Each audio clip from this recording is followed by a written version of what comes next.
Okay, there we go. Hi! Hi!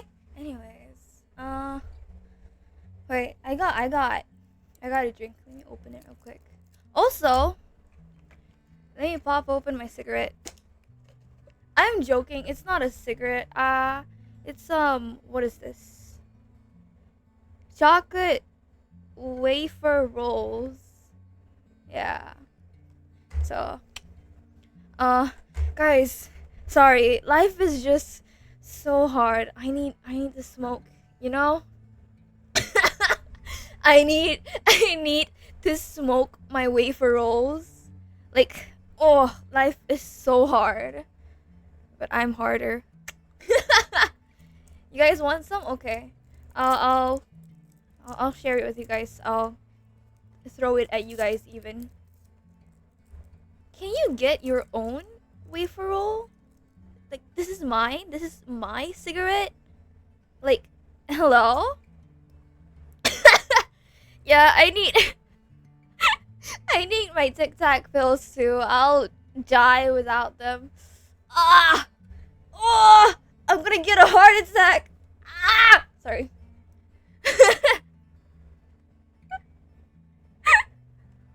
Right quick, I'll enjoy my cigarette.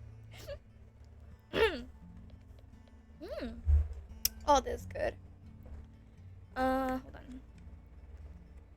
How do I get this without getting my nails dirty? Does anyone have does Oh, I almost dropped it. Does anyone have a lighter? I need to light up my cigarette. Yeah? Or help me light it up. Stop. Wait. Hold on. I don't know if I want to open my Spotify or not. I want to listen to BTS. Fire. Fire? BTS mentioned? Na da na da na. Da na na na da na na na na na na.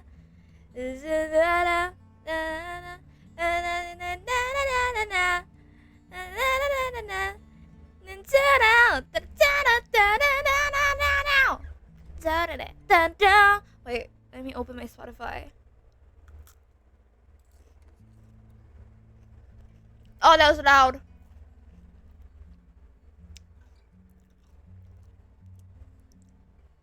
Okay.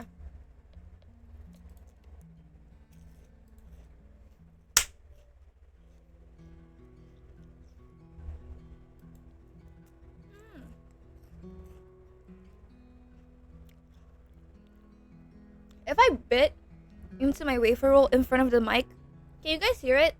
You know, ASMR? Route, none. None. Okay, wait, ASMR.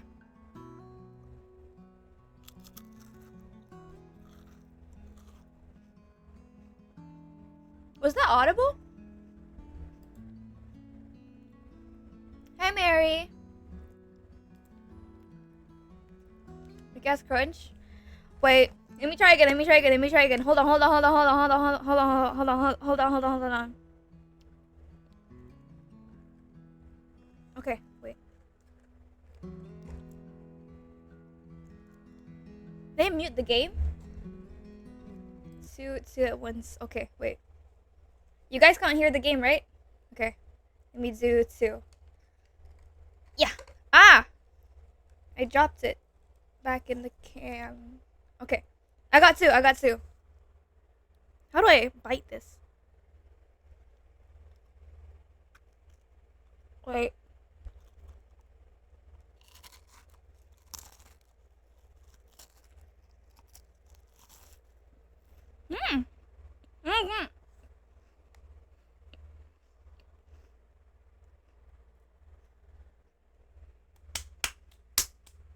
What was that?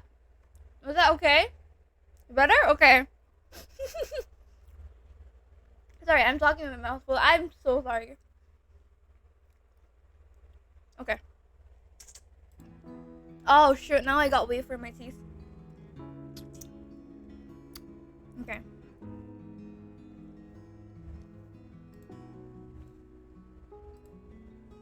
Give me a second. I need to.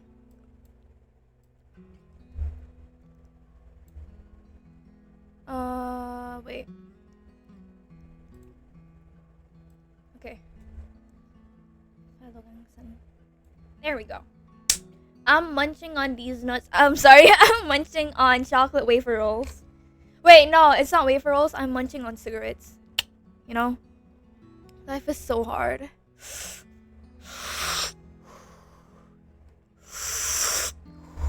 Sorry, I'm a chain smoker.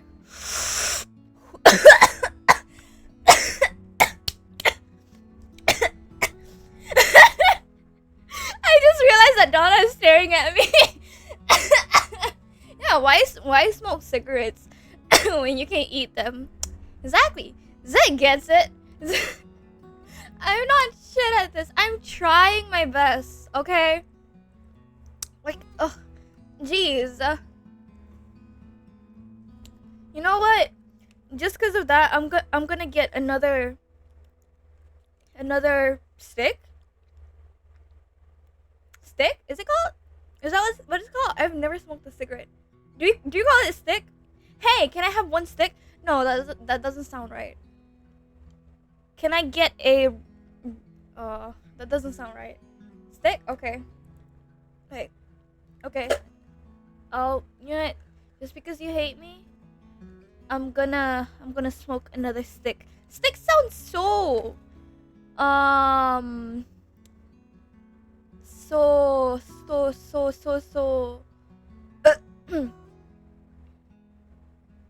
hell is this one in English? Okay, where's my lighter? I have a lighter, hold on.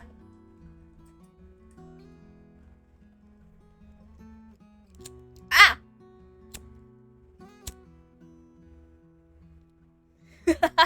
That's hot. Ow. Yeah, a roll. That's a lighter.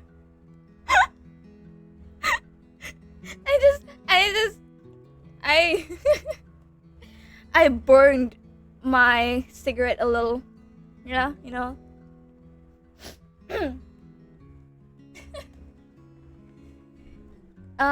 Ember, it's wafer rolls, yeah. Hey chat, in today's stream, we're gonna be smoking that cig. Give me that cig. What's give me that candy floss? I don't know about that. Never heard about it. I know about give me that cig. You know?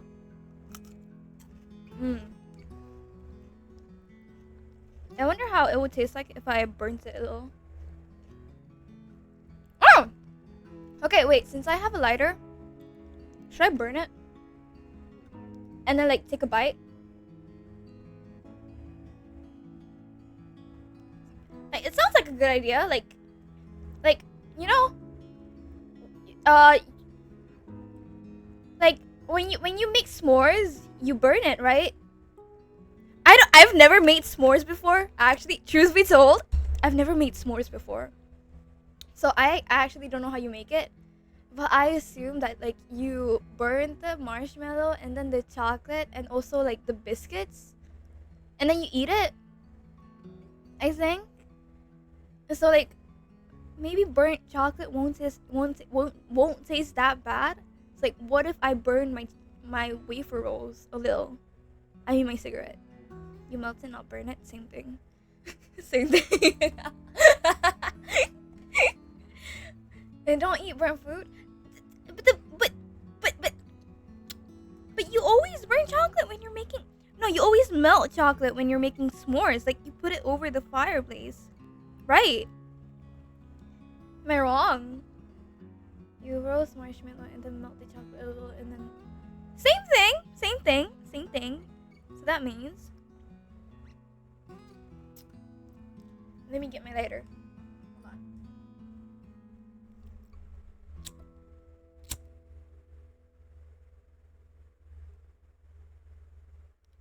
Oh, it smells burnt. Wait. Of course it smells burnt. I'm using fire. Okay, wait. Let me try.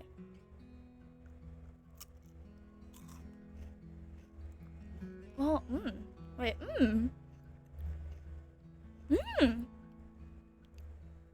Oh, wait, answer?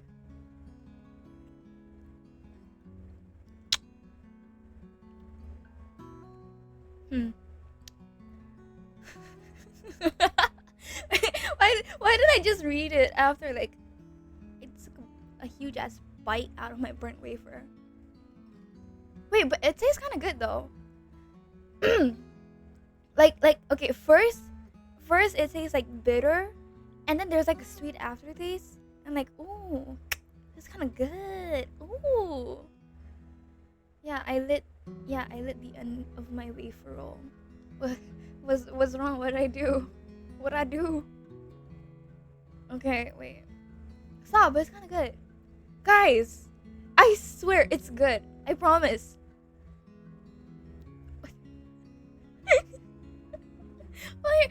Don't act like I'm crazy, okay? It's actually good. This is why your stream is Zoey. Wait. Okay, wait.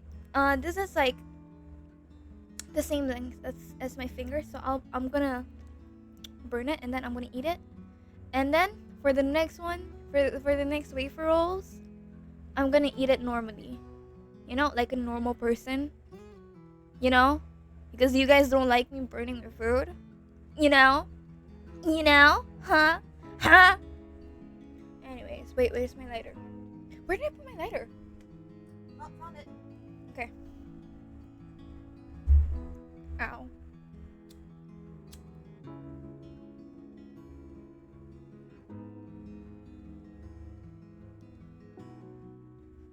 It smells burnt. Hot. Okay.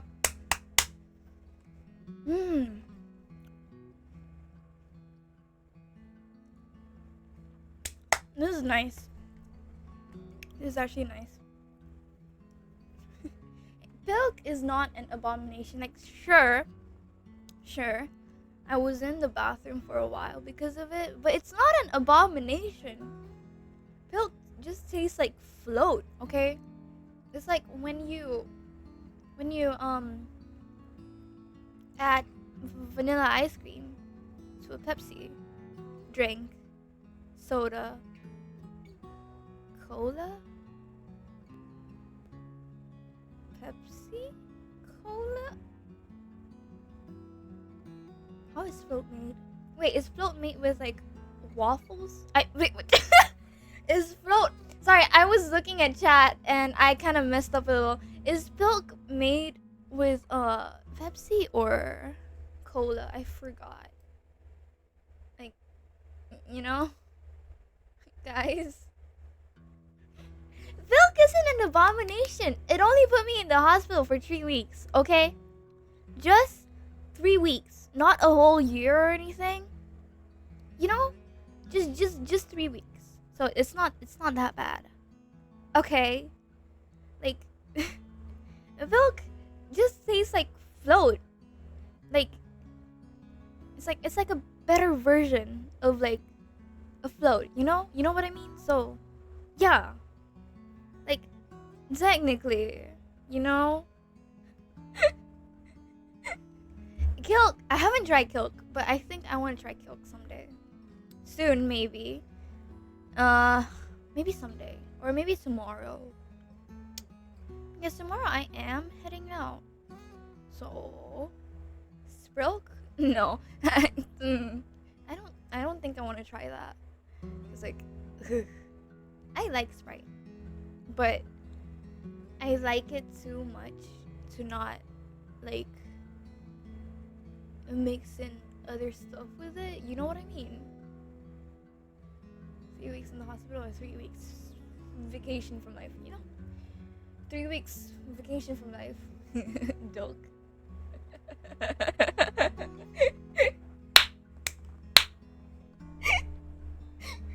Dulk, okay? Dulk. Wait. Oh wait, how about Milo and milk? Wait, that's so stupid. I make my Milo with milk. Wait, am I stupid? You know what? Sure. Milo and milk is just Milo, to be honest. Wait, how do you guys make your Milo? Because I know everyone makes it like differently, but for me, at least like 3 scoops of Milo. 3 scoops of Milo. Wait, no, half half a spoon of condensed milk, and then cold water. So yeah, that's how I make my Milo. Milo is wait. Let me look at it real quick. Milo is a chocolate milk, I guess. Oh, okay. Wait, okay. There, no, no,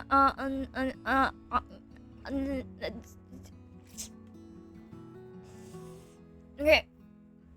You know how Milo sometimes it comes in like a small powder packet. Sometimes when I want chocolate, I would like poke little holes in it, and then I would iron over it, and then it turns into chocolate. I'm so smart. I'm so smart.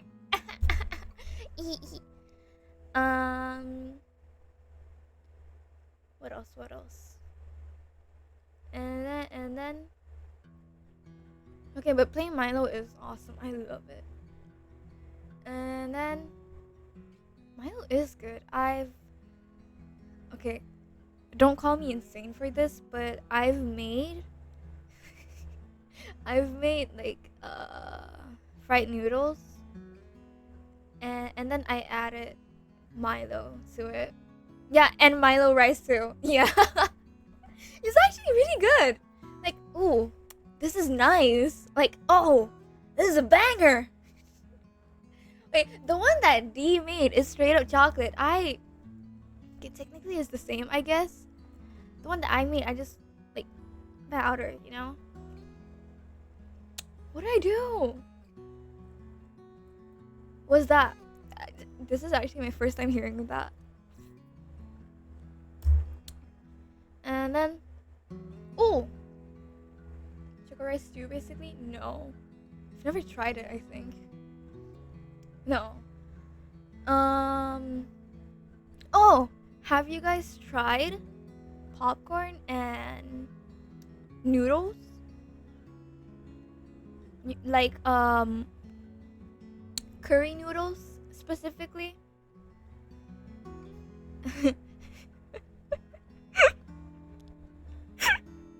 What? What did I do? Okay. Maybe okay, not that. Okay. How about popcorn and ice cream? That's normal. Like popcorn and ice cream, fries and ice cream. That's normal. Okay? Yeah, when you don't have a lot of money, you make weird things. Exactly. Okay. Have you guys tried fried chicken with ice cream?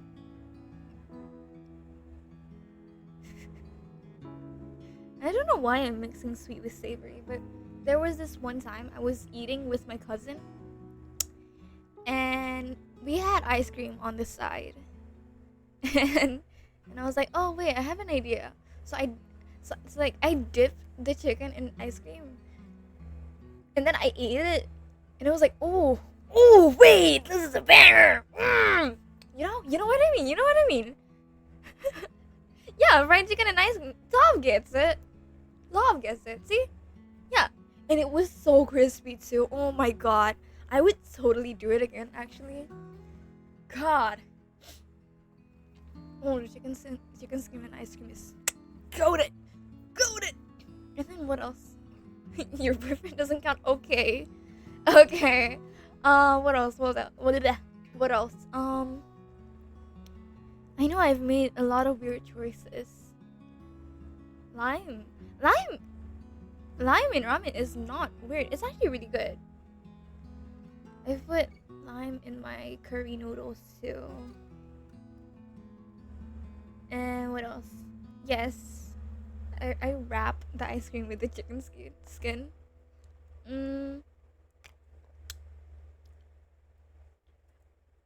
I don't think I've ever had a milkshake before.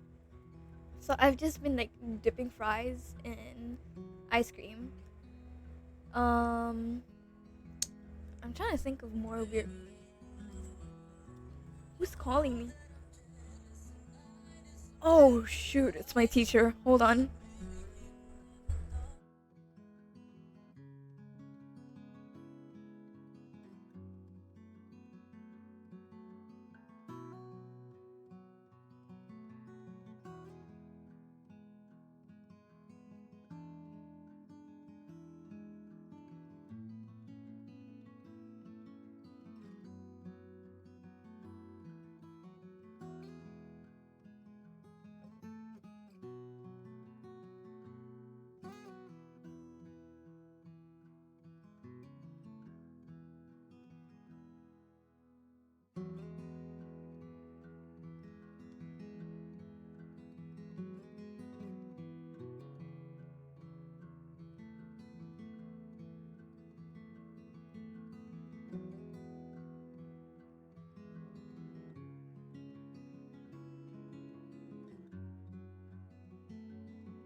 my god, get this. Get this. Okay? I was talking to my teacher, okay? And then I look over to my laptop and I see Joy's comment, "Let us pray. Everyone join hands in the name of Yuri." I snorted so hard. And she went dead silent. And I'm thinking like, oh shit. Oh shit. And then she was like, "Are you okay?" And I was like, "Yeah, I'm fine. I'm fine." Dude, I could have died. Oh my god, like I can't just say to my teacher, she's my religion teacher. I can't just say to her like, "Oh yeah." Like just a friend is just talking about praying in the name of Yuri, which is gay. I would die. Oh my god. And so like, oh, I need to kill myself. Where's my water?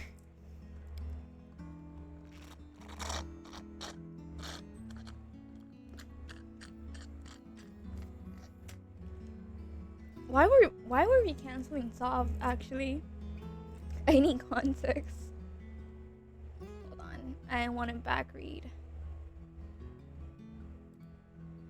My teacher called me because like I still have religion class. So, you know. I sneeze. She's heard me sneeze before and I do not snort. Oh, Zob was abusing mop powers. Oh no. Oh no. Anyways.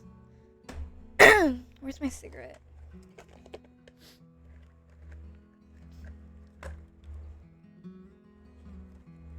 What did I do? What happened?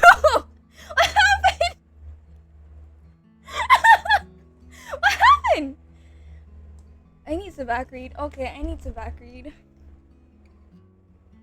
Oh. Okay, I see it now. Okay. I'm gonna back read from like the moment I left.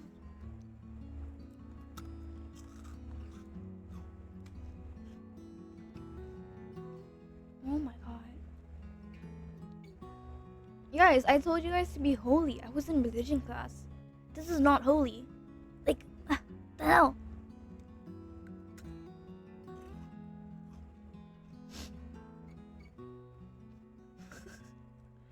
Thank you, Yuri gods, for this amazing year of doomed Yuri, toxic Yuri, and all of the above. Amen. Okay, Joy. Okay. I'm so glad I didn't see that comment.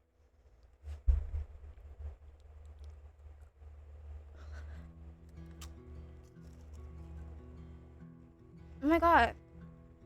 Mary called me an alpha. Guys, see, I'm an alpha. Like, nice.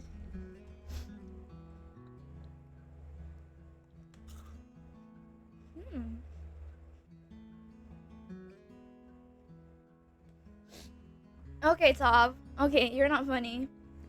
You're not funny. I hate you for that kitten joke.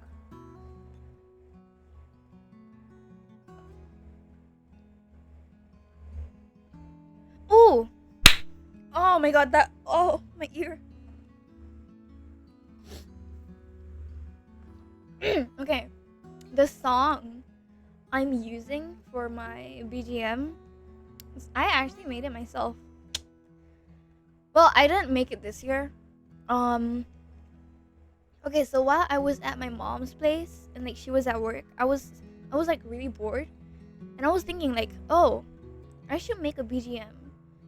So like, usually I make my BGMs using like, okay, I make anything in general with like those beat pads.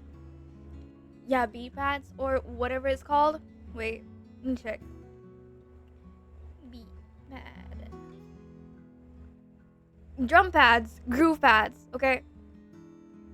I use drum pads. And then I would upload it to BandLab to like do a bit of editing. This is not in character. I would upload it to BandLab to like do a bit of editing. And then yeah, I went on BandLab and I saw a project and I was like, oh, I don't remember making this. Cause like I usually remember what I make if it's like recent or like a few months ago or something. So I checked and it's from a few years back. So I was like pretty young that time. And I'm like, oh, younger me made this. So I went to listen to it and I was like, oh wait, this is actually pretty good. So I was like, oh, okay, you know what? I don't want to make a BGM anymore. I'm just gonna like go with this one. So yeah. Yep. So thank you, Ember. This is not even in character. That's the problem. So you're making music for a stream for Crowning Kitchen? I make everything for my stream, like except for my thumbnail. That Sav did that without me telling him to. So I made my starting screen, my ending screen, my be right back screen. I didn't want to make it. I was thinking about making a gaming screen, but I was like, oh no, I feel like that's too much. So yeah, I made my screens on Ibis Paint. And at first I was, how did I want to make it at first? I'm trying to remember. Guys, I swear I'm not copying Zoey. She's copying me. She's copying me. Okay, I think I forgot how I wanted to make my screen at first. I think I was going for something simple. And then while I was scrolling on Pinterest for like ideas and stuff, I saw a turtle. And yeah, I was like, oh, how about I make it like beach themed? And then yeah, so I drew out the beach first. And I was like, oh wait, let me add a turtle, because like I like turtles, Zoey likes turtles. So like yeah, how about I add a turtle? And like if you guys look closely at my screens, do you see that starfish? That's Huntrix as a starfish. Yeah. Startrix? Starfish Trix? Startrix. Yeah, Startrix. And what else? I think I make most of my stuff on my own. I'm pretty sure. Fish tricks. Yeah, I think that's all. The full BGM is just repeated, I think. I don't think I added anything else. Where's my projects?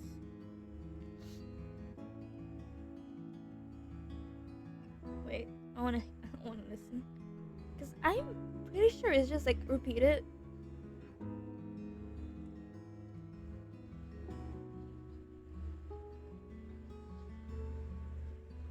Yeah, it's repeated. And if you guys notice, in my BGM, you guys can hear the rain. Is it raining outside? Yeah. What's funny is that I did not add that. Like I didn't current me. I didn't add that. It was past me. Fast. Okay. It was younger me. She added the rain. So I was like, oh, that's kind of funny. Whoa. Huntrix has hunters? Huntrix? Whoa. Pass. Okay, pass. God. I think you're always meant to be GTC Zoey. Oh no. God,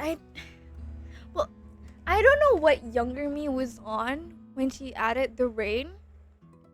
But like now that I think about it, it's honestly fitting since like I use it now for my like screens and stuff. So yeah, hi Honmun. Can't. Okay. Okay, buddy. Okay, buddy. Whatever. Wrap it up. So you lock in the news this year? Lock in. Boss? Bath.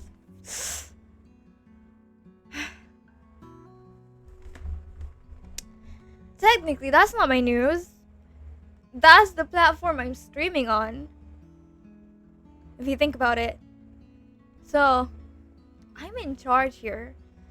Because I am the one giving them money. I'm like the highest streamer here, you know? Someone get dispatched. Don't. Donna has been staring at me for how long? Oh my god. Oh, this is fire. I love this song. Ugh. D lost the password.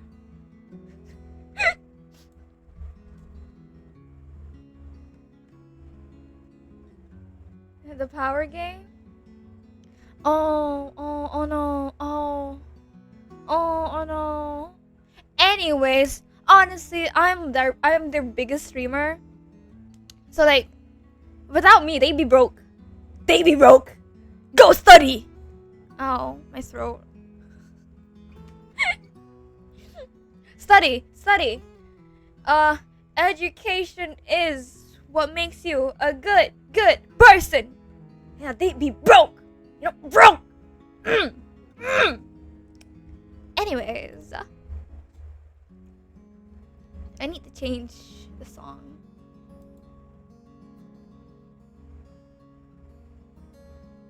Education is same, invest in streaming full time. Nuh-uh. Education is what makes women like you. Like, chat, I got ladies on both my arms right now. Like, sorry.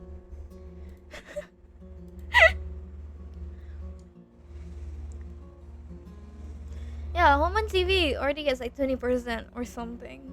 Greedy. Who's on the other arm? Well,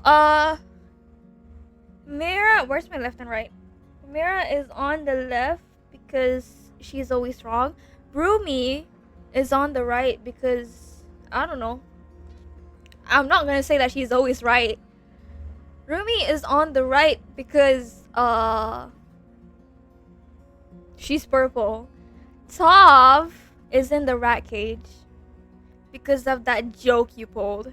Okay? Do good in school, get Yuri. You know what I mean?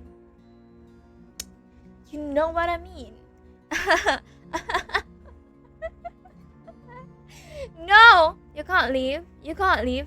Can't. You can't leave. If you leave, you hate me. No.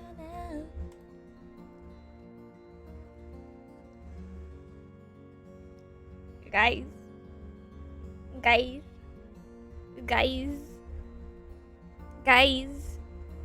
Chat, look.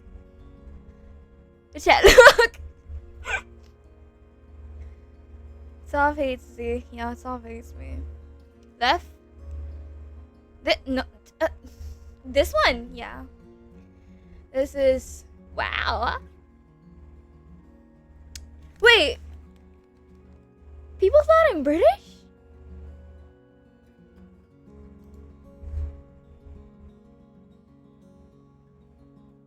Lex, people thought I'm British? Wait, I feel bad for taking them away from you guys. Hold on. Okay, I can stare now.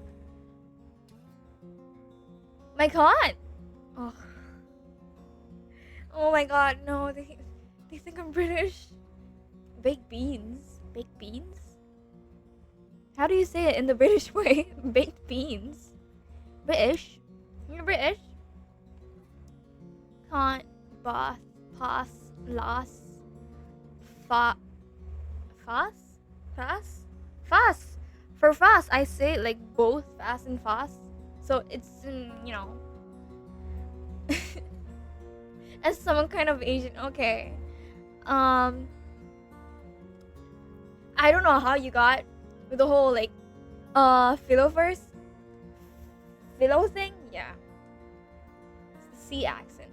Water, water, water. What else? You want a cup of tea, bro? Okay, Joy. Alright. I need to die, I think. What else? What else? There was this one word. What was it? Gay? Lesbian? This lesbian. Bottle of water. Bottle of water. How do I make it sound really American? Bottle? No, bottle of water. Okay, American. Okay. Yum, yum, yum, yum, yum, yum, yum. What else? Suddenly I'm leaving? No, come back. Come back. Don't go. We're gonna have to. No, don't go. Guys, chat. I'm supposed to be voicing this. You guys are distracting me right now. You can't do that. She got away. I'm curious. Joy, why are you staring a rumor? Why are you staring at a rumor? Is the rumor staring back? Is the rumor staring back at you? You know? Okay. Cassandra is leading them. Someone who looks like a straight up Powerpuff Girl. Another with a very respectable palm tree shirt. A woman in a leather jacket who only seems a little fucked up. And Giselle, who is loved and respected. Minor spelling mistake. Who are you? Oh! I can give her a Valley accent. Who are you? I already gave Angie a Valley accent. See? Only a Valley accent makes you want to punch that person in the throat. You know? Immediately, you want to punch her in the throat. Exactly, she has a Valley accent. I said has the same, Buttercup. Cassandra almost seems insane by this. But as soon as Donna gets up and draws attention to herself, her tune changes. I'm not punching you in the throat, Sav. Do you British, bruv? I don't know how to speak British! The group gives her a look, and she makes a fussy motion with her hands as Donna moves to investigate what's going on, drawn in by her aggressive tone. Sorry, Ansi. How do I sound British? They are on? I can't do it. You're halfway there already? I am not. She points at you and you immediately backtrack at the same time as Cassandra seems equally alarmed at this conclusion. Right. And they have the same name too. How to speak British? How do I sound British? No. What's going on? Her voice is falsely confident, and Cassandra furrows her brows in concern, just as you instinctually stand at Donna's side. Came to practice some stuff. Didn't realize you were here. Sorry. You wonder how quickly word will spread of how utterly obedient the wild Cassandra Demetrius becomes in the face of her soft-spoken aunt. You also wonder how quickly Cassandra will threaten this group to not tell a soul about it. Oh, well, if you practice on the other side, you can stay? Cassandra nods, and the Powerpuff Girl wannabe sneers at you. You flip her off with no hesitation. Bitch. Bitch. Nice. Donna only asks... Donna only asks for your help a few times, but mostly you just sit bored out of your skull. Mia! Hey.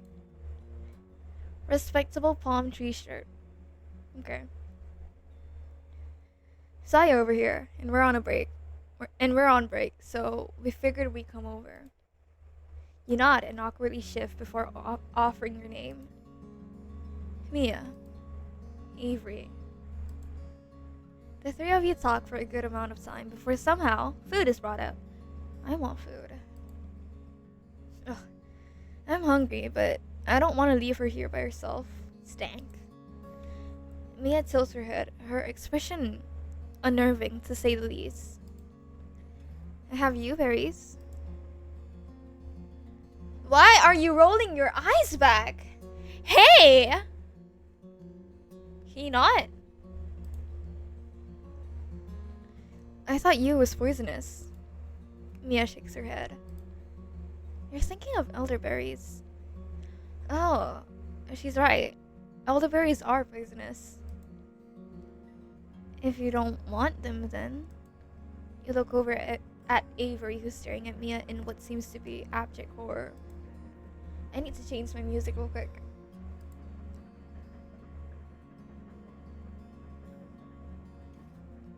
You know what? Yeah, sure. This song. What? Nah, here you go. Oh, it seems like she's trying to get your attention. Donna is anxiously gesturing for you to come up and help. And so you get up and walk over, waving goodbye to the two, only to realize they seem to be arguing. Have I been yapping for 1 hour? Did I even play the game? Huh. Well.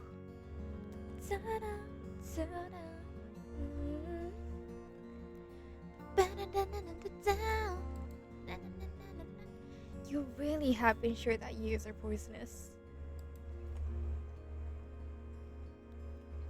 You inspect the berry with a frown for a little longer than necessary, but when Donna lets out a horrified gasp, your attention is elsewhere. 10% game, 90% yapping. Hey! My streams are not like that. I think. I don't know. With speed and aggression, the berry is knocked out of your hands, and the bag removed from your immediate surroundings. I know you did. I don't think I yap in my streams that much. I think. The yapping is why we're here. Okay, good. Good. R&M yap a lot in their streams. Yeah. What? Who gave this to you? Alarmed, you raise your hands. M takes a lot. Wonder who. Tav, you're just saying that because you're gay. Well, the berry is using some immune system stuff. Ooh. Still haven't been to the gambler stream. I need to take a picture of that. I need to send that to R.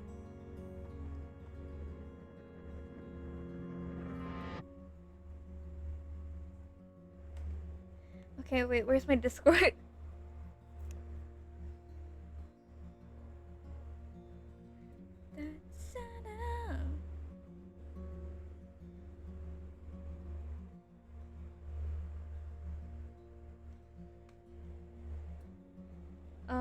R. Okay.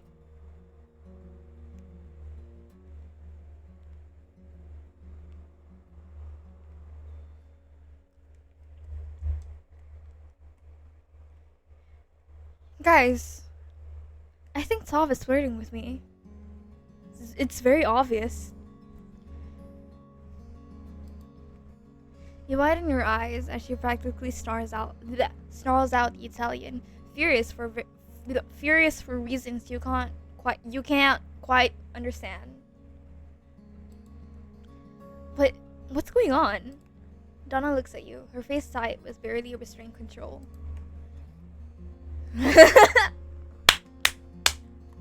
Okay, Okay, wait. Wait. Guys, I swear I didn't fail my Italian. Hold on. I think if I'm not wrong, that means sweetness? Right, sweetness. Yeah, sweetness. You know, at first I thought it meant doll, but no, it means sweetness. Doll in Italian is, what was it? Bambola or something. I don't know how to pronounce it. I suck at pronouncing shit. And then princess in Italian is very easy. Hi, Mira. Oh wait, yeah, he must have seen it because like I sent the picture to our group chat. Anyways.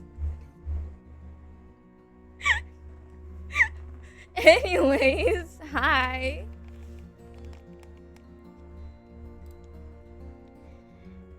I'm not snitching. I was just snitching on Joy, calling R a gambler. I didn't know the whole texting simulator thing was in frame too. 6 more weeks of bracelet. Oh wait, that's so sick. And then you gotta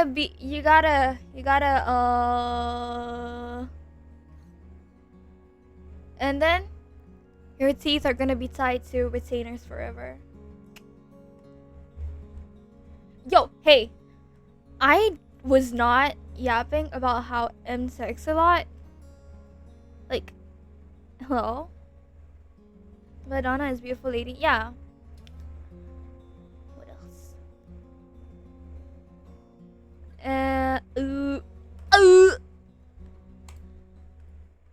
Sit it down. With your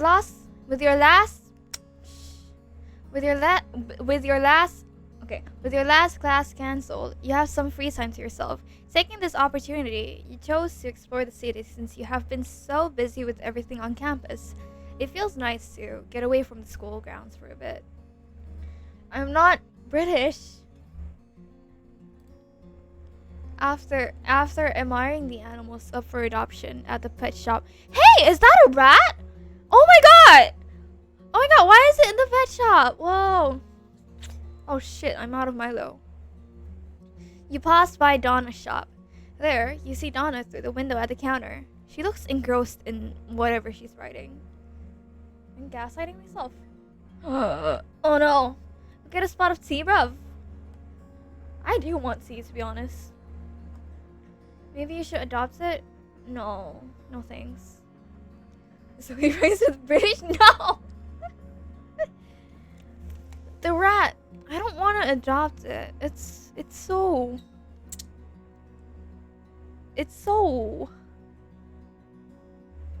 pathetic looking. It's looking at me with like big ass boba eyes. And it's like shivering and shit, just like M said. Nah. Handsome, no. Yeah, it's always soaping wet. Soaping wet, that's it. Exactly.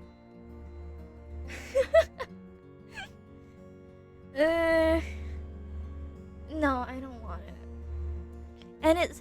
And why is its fur purple? Boob.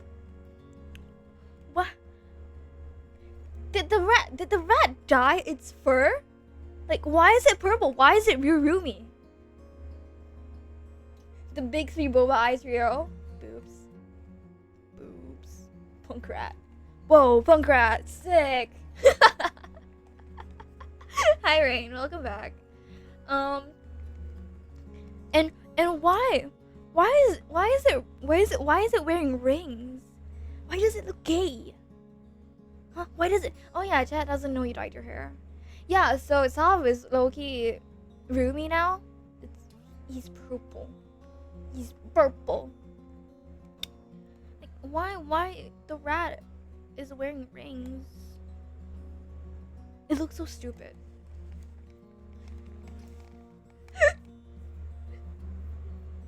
You know, we're actually talking about Sov. Rat Sov.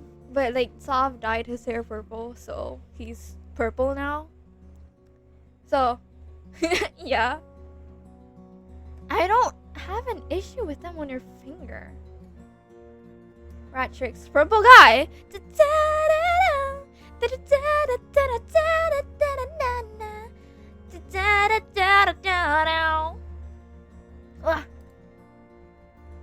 Come home, Poof. Poof. Where are you? Purple, where are you? The shop is empty and will be closing soon. You're not sure if you should interrupt her. Interrupt her. The gambler. Bye. Bye, good luck with work. Don't die. I love you too. Oh my god, you actually said I this time. Whoa! That's sick.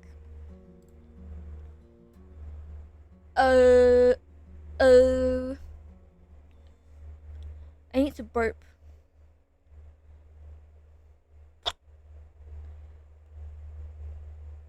I can't seem to burp. Oh, never mind. I've conditioned you. You're welcome. I'm so proud of myself. I'm awesome.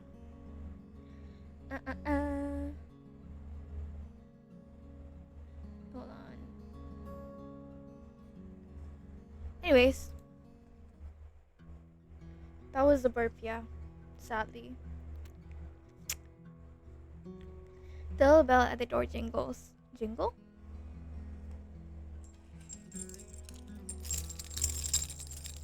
Jingle.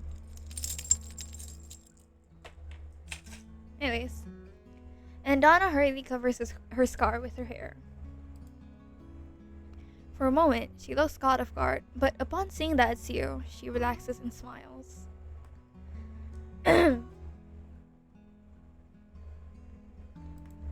Walk? No. Oh, hello. Hi. Hey there. How was the shop today? She jingle on my 𝐒𝐤𝐬𝐤𝐬. It was a bit quiet, but still productive. It would have been nice to have your company. Ooh, okay. Bars. Her tone and the way she smiles at you with a slight her tone and the way she smiles at you with a slight tilt to her head tells you that she didn't mean it sarcastically. Okay. Ha ha ha ha ha. Do I pull a Hawaiian? Do I pull a Hawaiian? Oh! Donna senpai? Me? Me? I need to kill myself. Bye, Mary.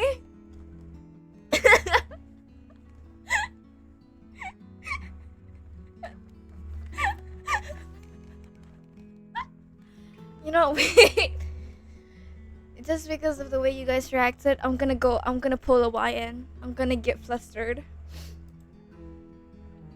You feel your cheeks get warm, and all you can do is laugh nervously. Donna looks a bit confused, but smiles. No! No, don't take me off the platform! No! Please! Please! I can fix this! Anyways. Even though you weren't here today, I'm glad that you've had some time to yourself. I'm sure you've been busy with school and everything else that might be going on. No! I can't capture Hawaiian's beauty!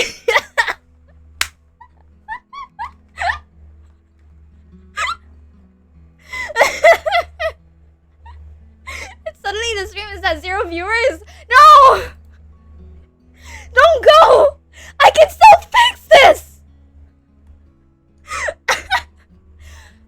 I can't do this anymore. As your manager, I need you to stop. And now. No. This is quality content. Exactly! And Hunman is trying to chase me off the platform. Like... Why are you like this? I don't know! Okay, I don't know why. Come on. Come on. Guys. Yeah, Hunman is homophobic. You know? Homophobic! Guys, we need to cancel Homon TV. Cancel, cancel, cancel.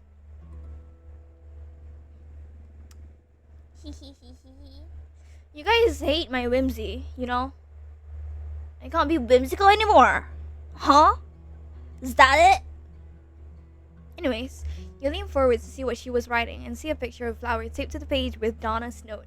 Donna quickly shuts the book and puts it in the pocket of her apron. If you cancel me, you lose the streaming platform. Oh no. Oh no. Caution. Caution!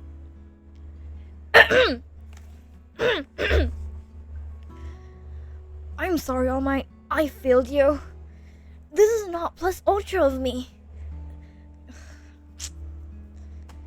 I hate skills. You can be whimsical, just not like that. Well, just like All Might always said, we need to go plus ultra. Detroit smash! No! That was so cringe.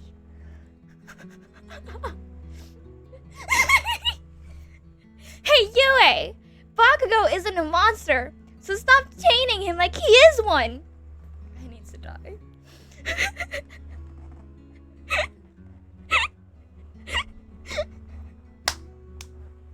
I hate that I know that. I hate that I know that. Oh my god. What else do I know actually? I don't think I know anything else. Hey, Yue! Bakugo Katsuki is not a monster, so stop chaining him like he is one. Oh no. Of course I know it. It's been on my FYP for like so long. Do an uwu? Okay, wait. Let me say the whole thing. And I'll uwu too. Hey, Yue! Bakugo Katsuki is not a monster, so stop chaining him like he is one.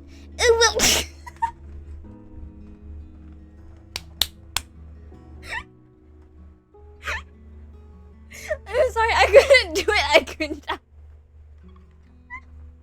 The Egan voice, okay, sure.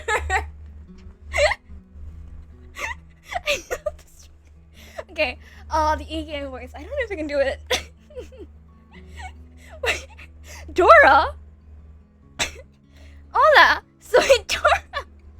I know the Y and AOT series. Oh my god, I need to kill myself for that. How do I say this? I'm trying to think of what to say. Hi, Discord mod senpai. I've been a good kitten today, right?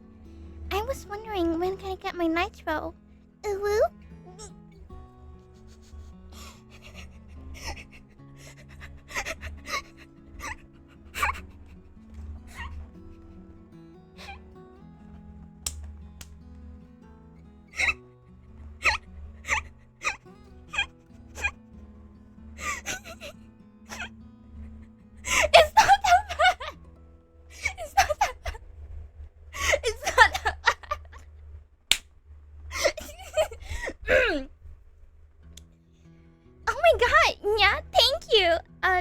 Wait. Discord mod lags senpai for the nitro? Meow.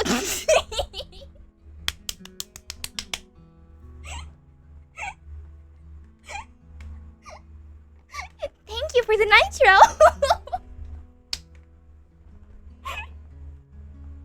No, don't do this. This while playing Valorant. Oh, Sage. You need healing? Well, can you meow for me first? Oh my god! Oh my god!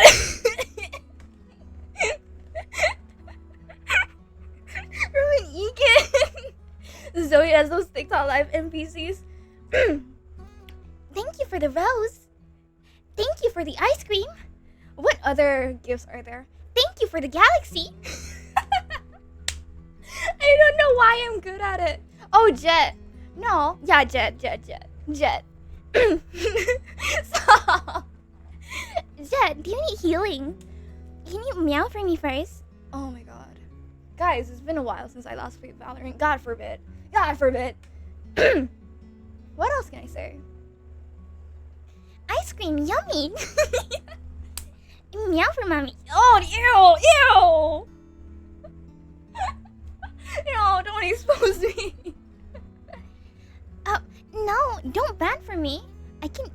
you guys. Woo.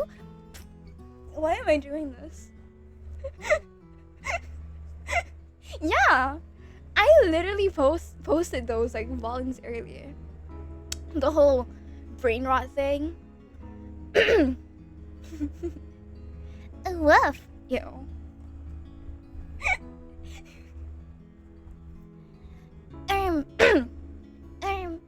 Do you maybe want to go to Ohio together?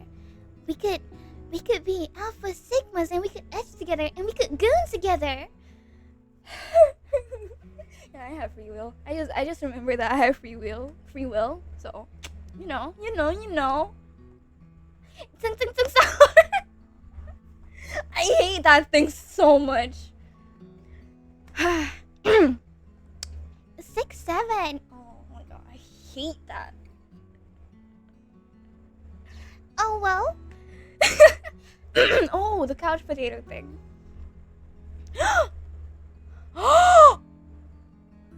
Oh, I just thought of something.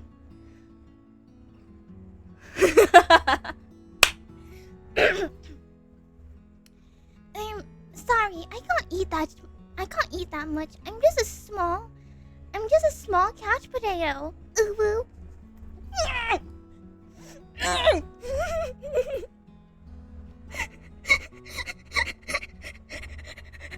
I need to kill myself. I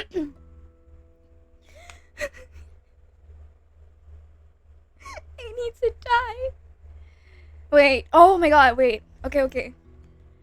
There's this one server I'm in, and there's like a whole really cringe script. I want to see if I can find it. Because if I can find it, it's done for you guys. Yeah. Wait, where is it? The wind caressed my frail skinny body and made me fall as I yelped, waiting for my senpai to pick me up. Oh, senpai! Thank you for helping me!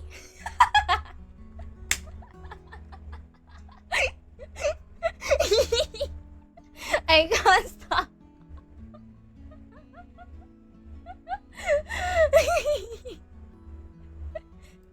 Wait, I wanna find more.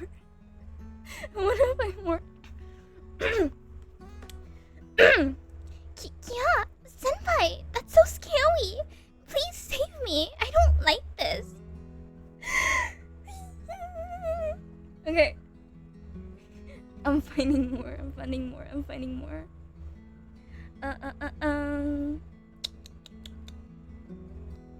Why does everyone say senpai so much? Where is the script? Dude. I'll find it. I swear. Be a tsundere. I'm trying to think of what to say. Give me a script. Give me a little tsundere script. While you do that, I'm gonna find. Where is it? Dude, is it pinned? I think it is. Oh no. E-girl accent. Is it raining outside? Try again. What's wrong, senpai? You've hardly touched your bleach. Read GTC and ego. Oh god. Oh god, no. No.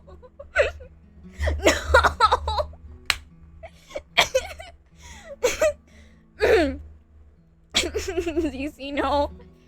Thompson, it's not like I like you or anything. Stupid baka. Oh my god. Right, I was supposed to be streaming, not killing people. Wait, I want more. Give me more. Did I find it? Oh. Wait. Did I find it?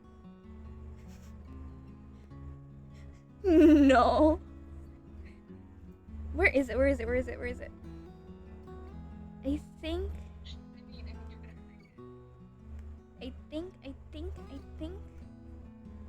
I'm dying of feek right now.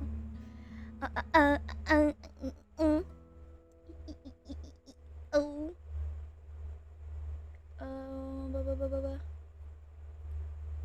Why is everyone talking about being bald? I'm still rocking you. The Rumin Celine combo in 𝐒𝐤𝐢. I haven't even. Oh god. Wait, what was chapter 11 again?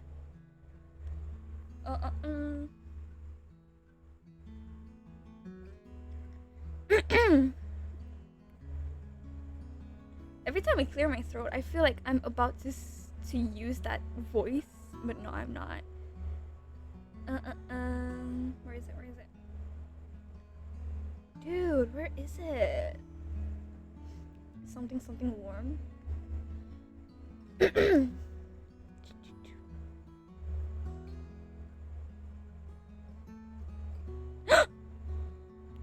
Found it. Oh, whose name should I use for this?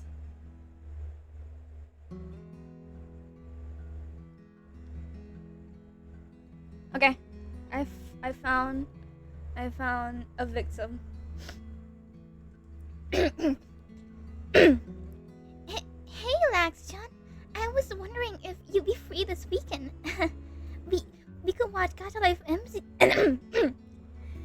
we could watch Gacha Life MVs if you like that. Okay.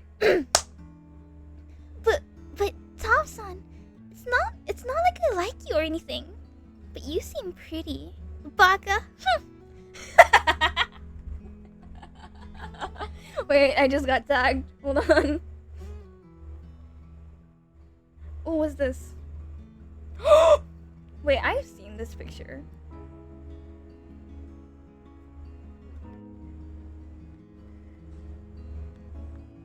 Okay, I need more. I need more scripts. I have Google. Tsundere scripts. Voice acting scripts.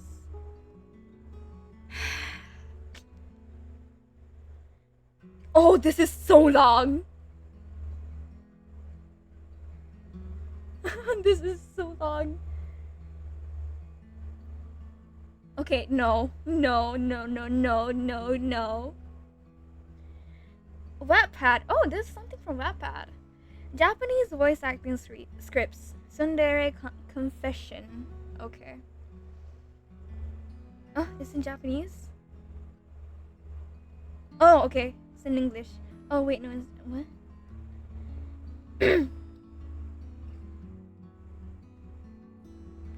How do I open this in the app? Hold on. I mean... I don't have the app. I don't have it downloaded. Top-sama, please indulge me in my tutoring sessions. I need help. Ooh. Why are you guys doing this? Okay, wait. I made you lunch. Here you go. Eh? It's not as if I did it because I like you or anything, idiot. It's only because you're always eating those unhealthy things. Why are we? Wait. Let me open Wattpad. You're gonna beat my ass?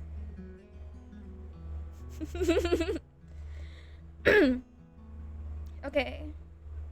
Kawaii voice meme. Ew, no, I'm not doing this.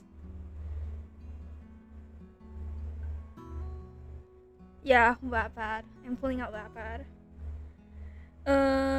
Tsundere.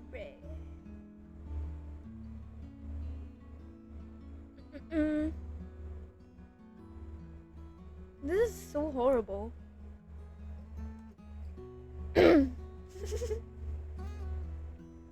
Oh yeah, did you all see dialogues? Oh my god. Like, especially like Natsuki. Hold on. Natsuki dialogue. How do I spell dialogue? Okay, there we go.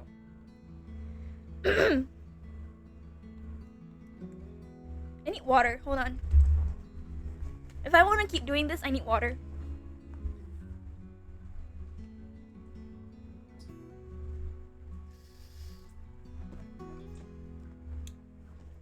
Okay. Let's see.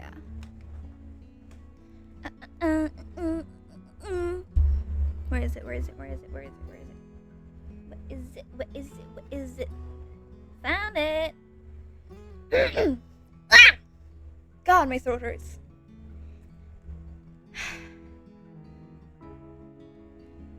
You know, while I do this, can someone find me a really cringe 𝐒𝐤𝐤 script?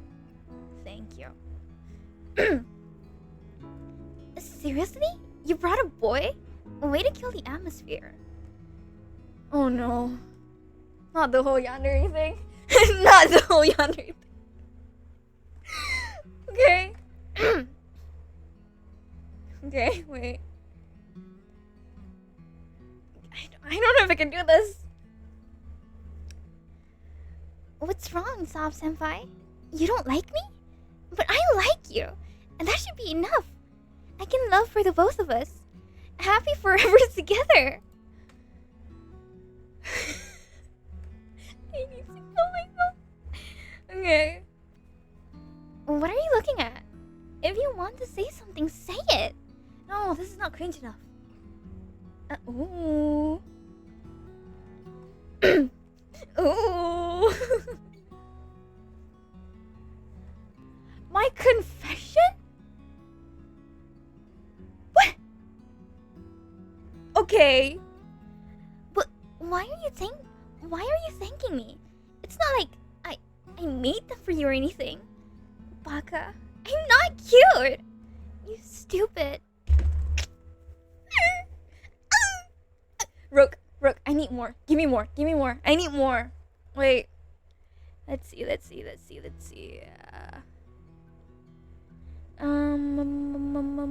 there anything stupid?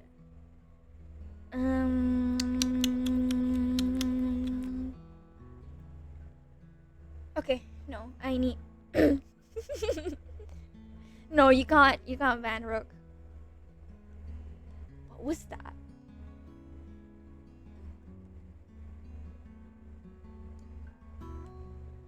Okay,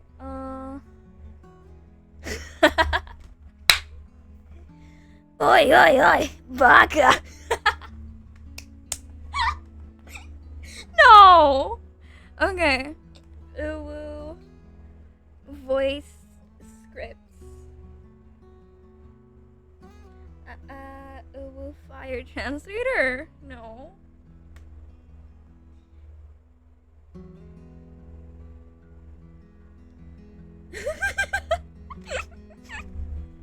Wait.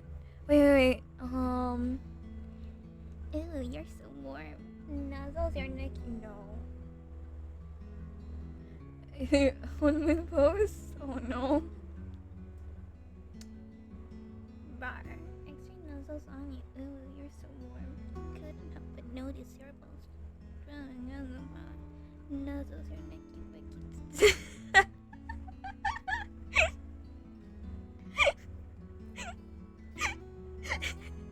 No. Why did you lock your bedroom door, Sob-senpai? It's useless though. Look at your window. Oh god. Can I boop your nose? Pretty please? Oh, that was disgusting.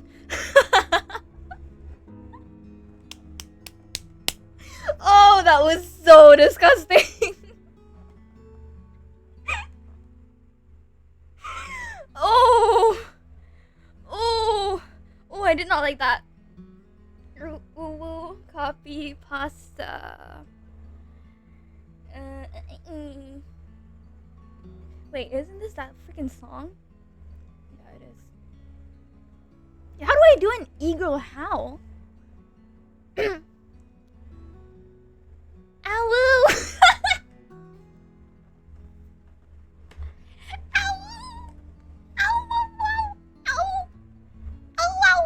Growl?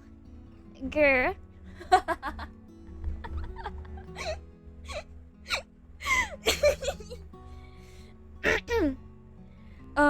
Okay.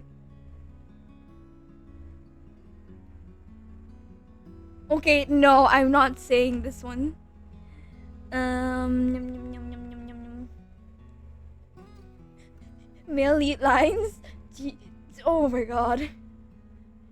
Let's see. What? Okay, I'm looking at copy pastas right now. Look at the one I found. I'm Daddy's little Tide Pod. Tide Pod. Okay. I'm looking for something else. I found a weed one. Okay. Wait, is that all? Dude, is that all? Oh, that sucks.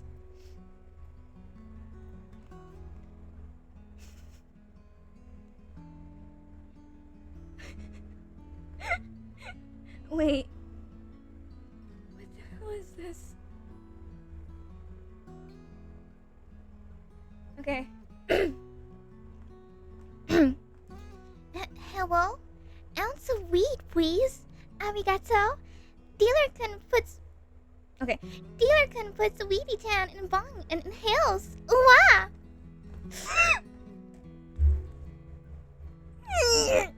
Class of '09 lines. Do you have any ibuprofen? Wait. Do you have any ibuprofen? I have a headache. Good morning, Zoey. I don't want to know this. Ibuprofen? You be what? You be what? Ibuprofen. Class of '09 lines. Wait. Class of '09 lines. He may or may not have a picture of me covered in baby oil or something. However it went. I do not sound like it. Remember when we were playing Resident Lover? Oh, we were? Do I? Shh, princess. Don't cry over this. Wait. Why did I say it like that? And don't cry over the scum. He doesn't deserve your tears. Annie from League of Legends. Wait. I've never played League of Legends before. Hold on. I want to hear. Annie Lee. How do I spell League? League of Legends. Voice lines.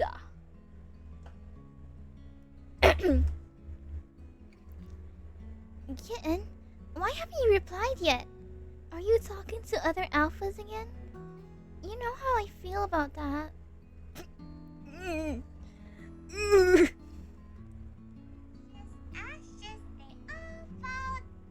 No! No! No!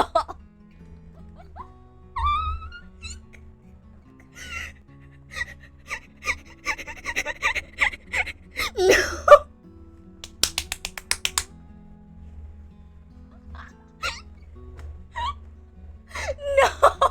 Wait! Hold on. I need to listen to that again. Okay, don't. Oh my god. Aminal.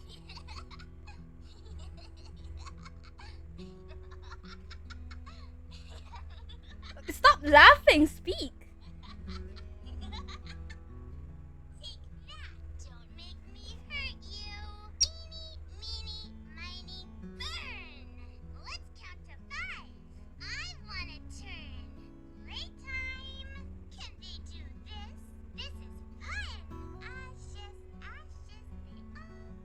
Okay.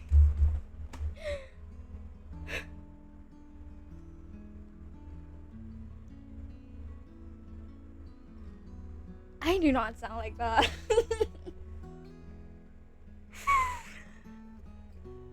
Oh my god. I do not. Wait, someone's knocking on the door.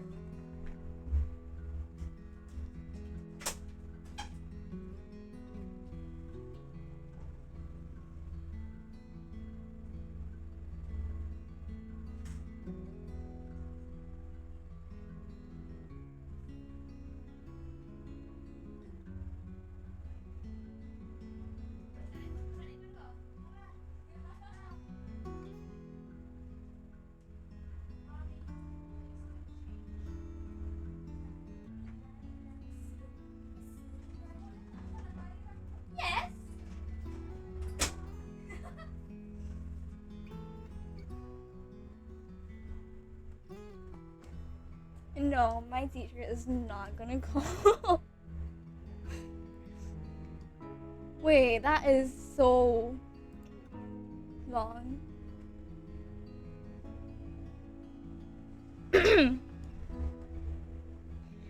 But Tom-sama, didn't you promise that for at least one day? My mom is outside. My mom is outside.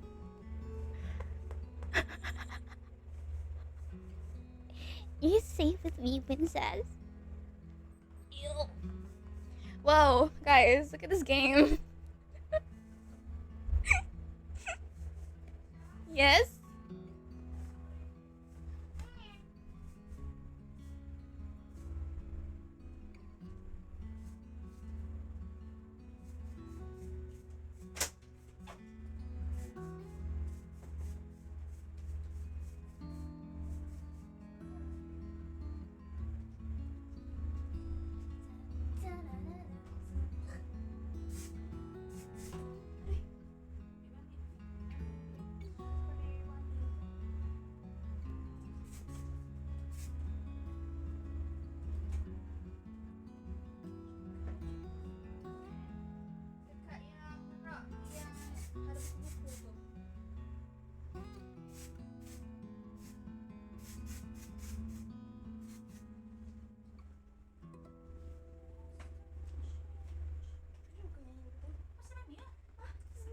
It's so repetitive.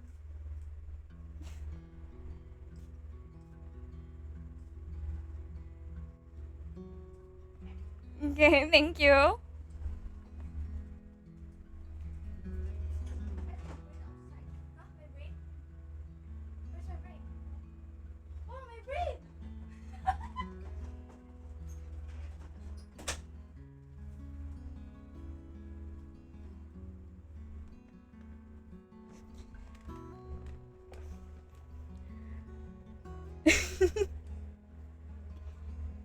Cherry flavored, wanna say?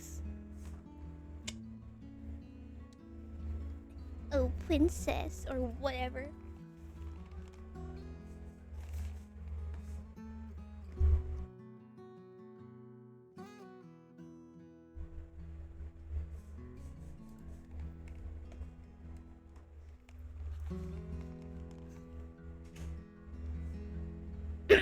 Okay, back to the game, hopefully.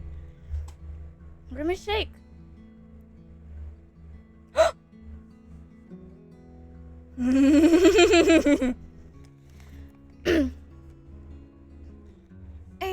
Guys, can we all go to Ohio and drink the Grimace Shake? And then we can mute together. But what? You don't want to go? But I thought I was your Omega and you were my Alpha.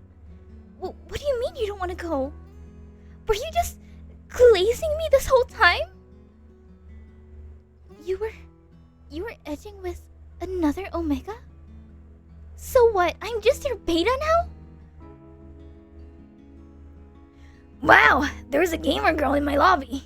I should impress her with my gameplay.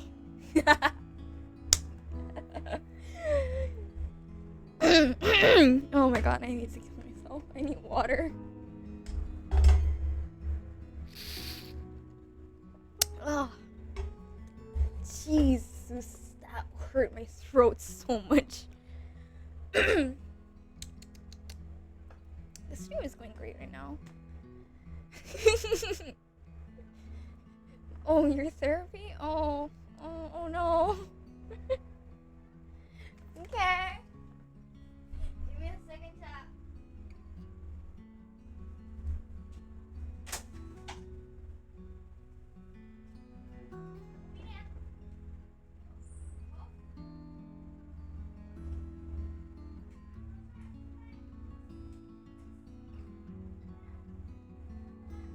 I know.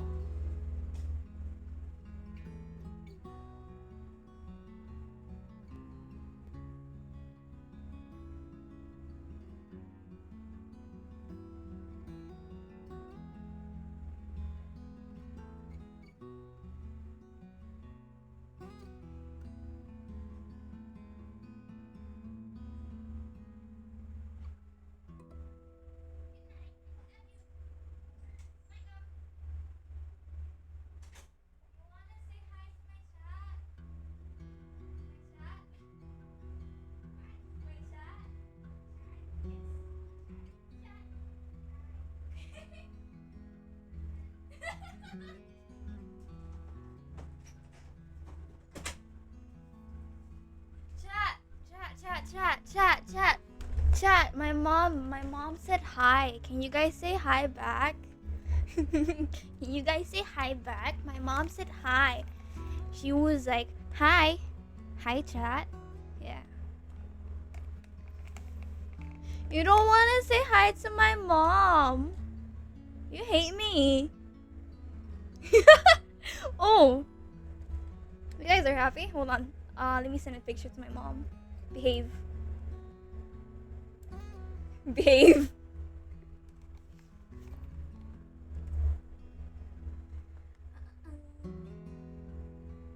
Wait, there's so many chats I need to block out. Okay.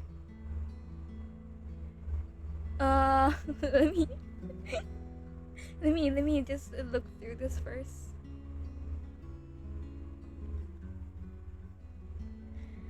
Where's my chat with my mom?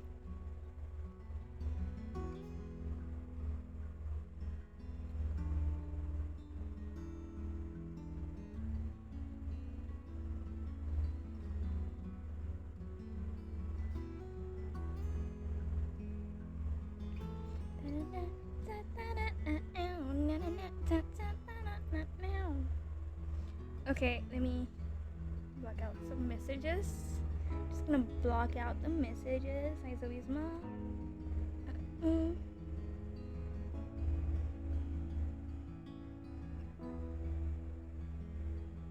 Okay, done.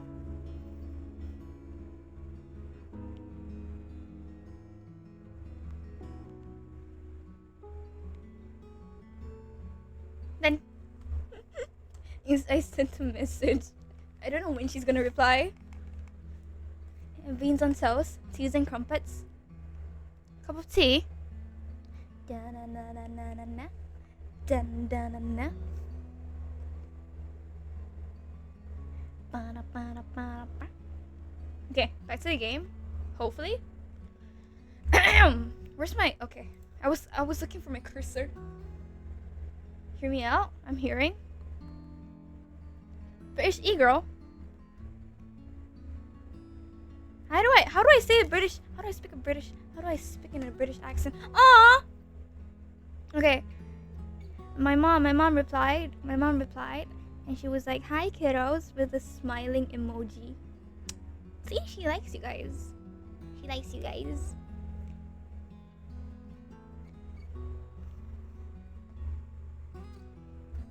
Yeah, you guys are kiddos now. This is... How many times has my mom made an appearance in my stream? Well, most of them was like accidental. And this is the only time she knows about it, so yeah. G'day, mate. Oh my god! I've never had a mother before. Oh dear.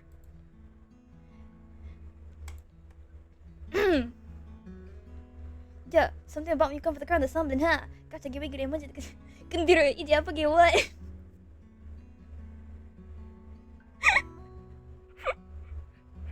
Na na na na da da na na na da da da da.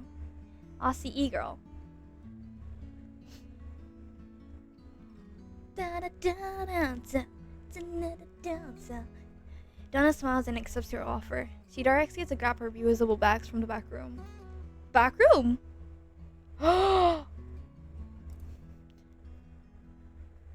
Despite the room being crowded with supplies, you spot the bags. They are filled with new hardware supplies and a few household items like trash bags and cleaning supplies. A platypus? Bury the platypus! Play into the back rooms? Wait.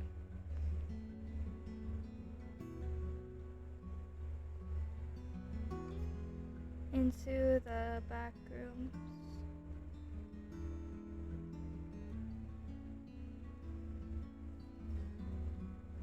If it's free, I can play it right now. Coming soon! It's not even out yet.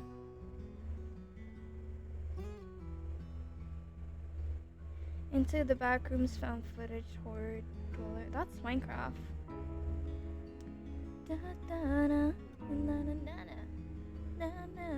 Is there any other backrooms game? It was out. What the hell? Wait.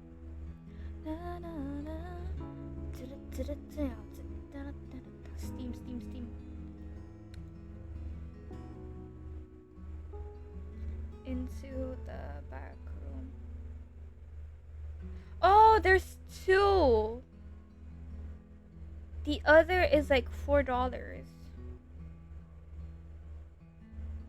Escape the back room is $9. Why is there so many backroom games?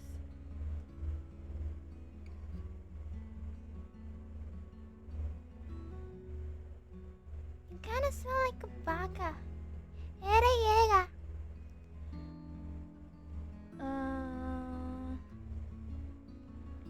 Coming out on February 10th. Wait. Hold on, I'm scrolling through Steam right now.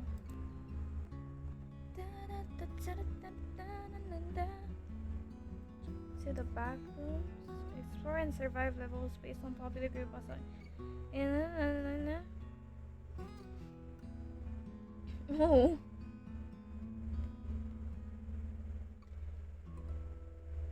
I don't recommend you play it alone. You will die. You know, I'm not gonna look at it anymore. Like, oh look, there's a romance game.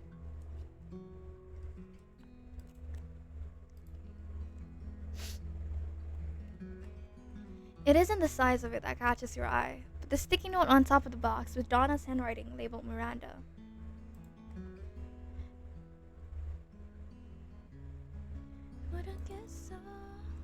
You open the lid, and there are just small jars of tea leaves inside.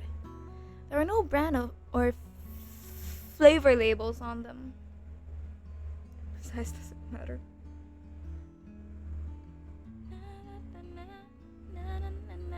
Hold on.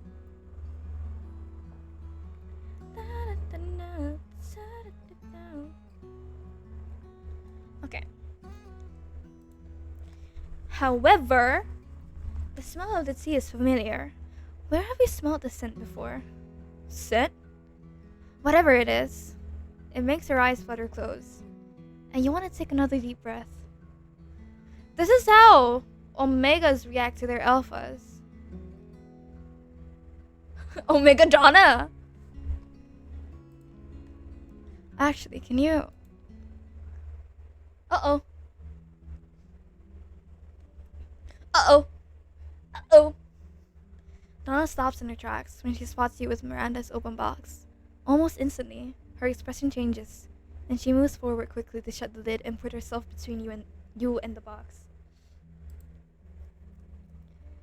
Don't touch this. Can't touch this. Da-na-na-na. Da-na. Da-na. Can't touch this. Da-na-na-na. Sorry. The tone of her voice is one that you've never heard before. So dark and low that you are petrified. What do you say? I'm sorry, I shouldn't have snooped. Please punish me. Thanks for stopping by. I'll finish closing up the shop. It's clear that she doesn't want to hear you argue and gestures towards the door. Turtle pig? Hell yeah, sure. Obviously. I like turtles. Feeling that it is the best not to push the topic, you take your leave. Delivery is oh. Danny! Your next few shifts are uneventful. However, after work one day, Danny flies out of her room with a guilty expression. Engineering project. Oh. Fuck. The exhaustion tearing at you only worsens with the knowledge that you will have to work extra hard to catch up on all the time you missed. Turtle! Who is that? That's Danny! Wait, I want to look at my Twitter.com.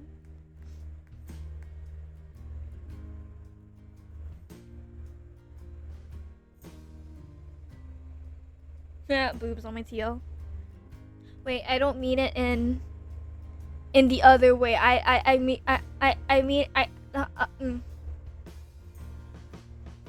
Aww.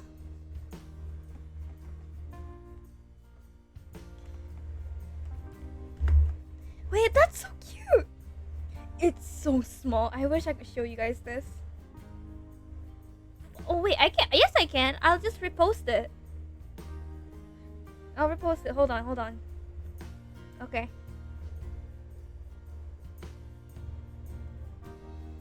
It's so tiny, dude. Oh, I need to kill myself. No, it's okay. I should have started it when it was assigned. You close your eyes and let your head fall back in frustration. I'm going to bed. Thank you for reminding me. Yes, okay. Don't do your assignment. Danny Pants gives it a thumbs up. For someone who skates all the time, she sure is easy to tire. It's scrunkly, right? Oh my god!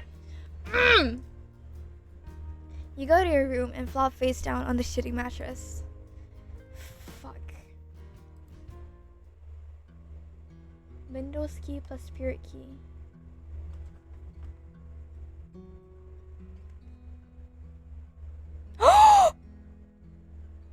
Oh my god.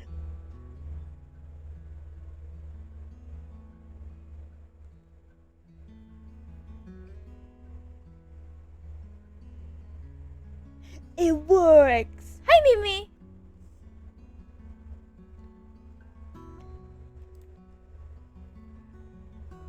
When you walk in, Donna is manning the front, and she gives you a tiny smile in greeting.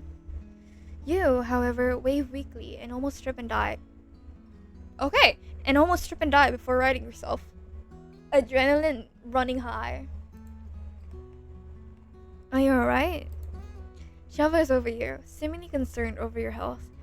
And who can blame her, considering? Yeah, and you nod. I'm fine, just tired. If you're sure. You shake off the exhaustion as best as you can and plant yourself behind the front desk, determined to stay awake and do your job. And if you have the energy, also think about your engineering project.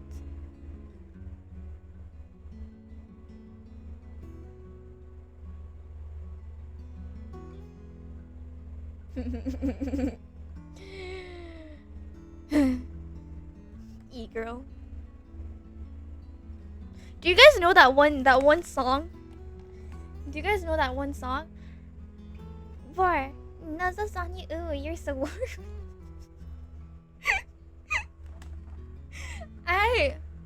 I've had it in my head, like when I started the whole e-girl thing.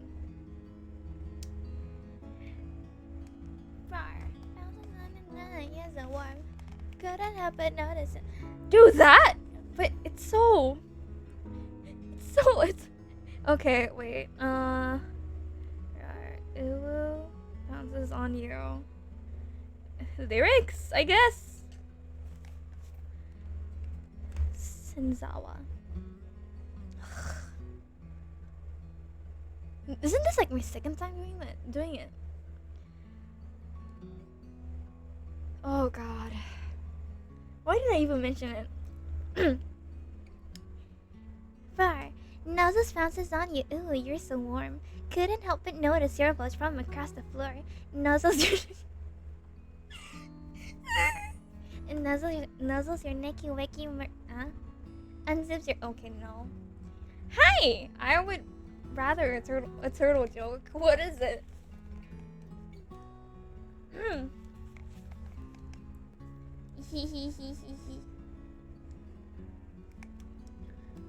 Because it's too slow?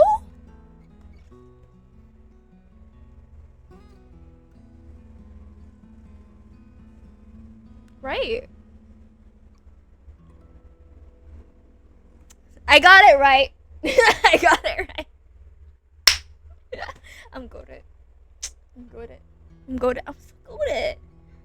I'm so good at it.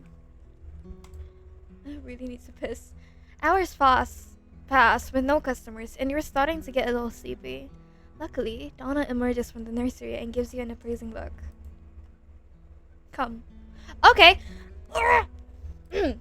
She gestures with shocking authority and walks back into the nursery and leads you to the little kitchen you had discovered the other day.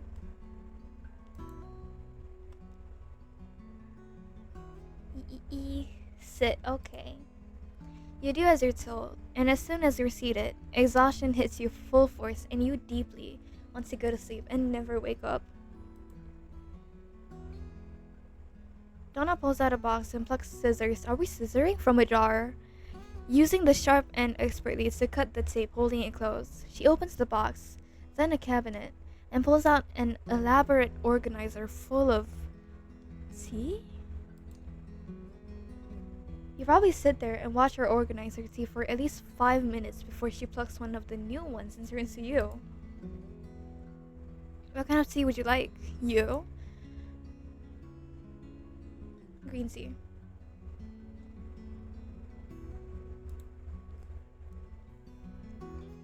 She focuses on her organizer for a moment before presumably picking up your choice and turning the kettle on. She sits with you while you wait with a peaceful smile. I haven't shared tea with someone I like in quite some time. Angie hates it. Someone you like? Nobody drinks tea with you? That is not what I said. She smiles at you before you're both startled by the whistling of the kettle, and Donna stands and grabs 2 cups. She moves quickly with practiced ease and lets the tea bags drop into the cups before pouring the boiling water in. Wulawa. Let it steep for about 5 minutes. She places your cup in front of you and sits down, folding her hands together as she looks at you. The silence is admittedly awkward at first, but Donna hums softly, glancing at a window above the sink before looking back at you. How has, school been? What am I, 12? Why are you asking that? Oh, nobody drinks tea with you, princess? Oh, would you like some company? Fine, mostly. Angie lives another day as of this exact moment, after all. The only thing that's really messing with me is my engineering project. You sigh, already feeling more tired because of it. He's insisting we make something with frail materials, and I absolutely have no idea what to do or why he's so insistent on it. You dejectedly tap your fingers against the table, and Donna hums thoughtfully, grabbing the string attached to her tea bag and removing it from her cup. What?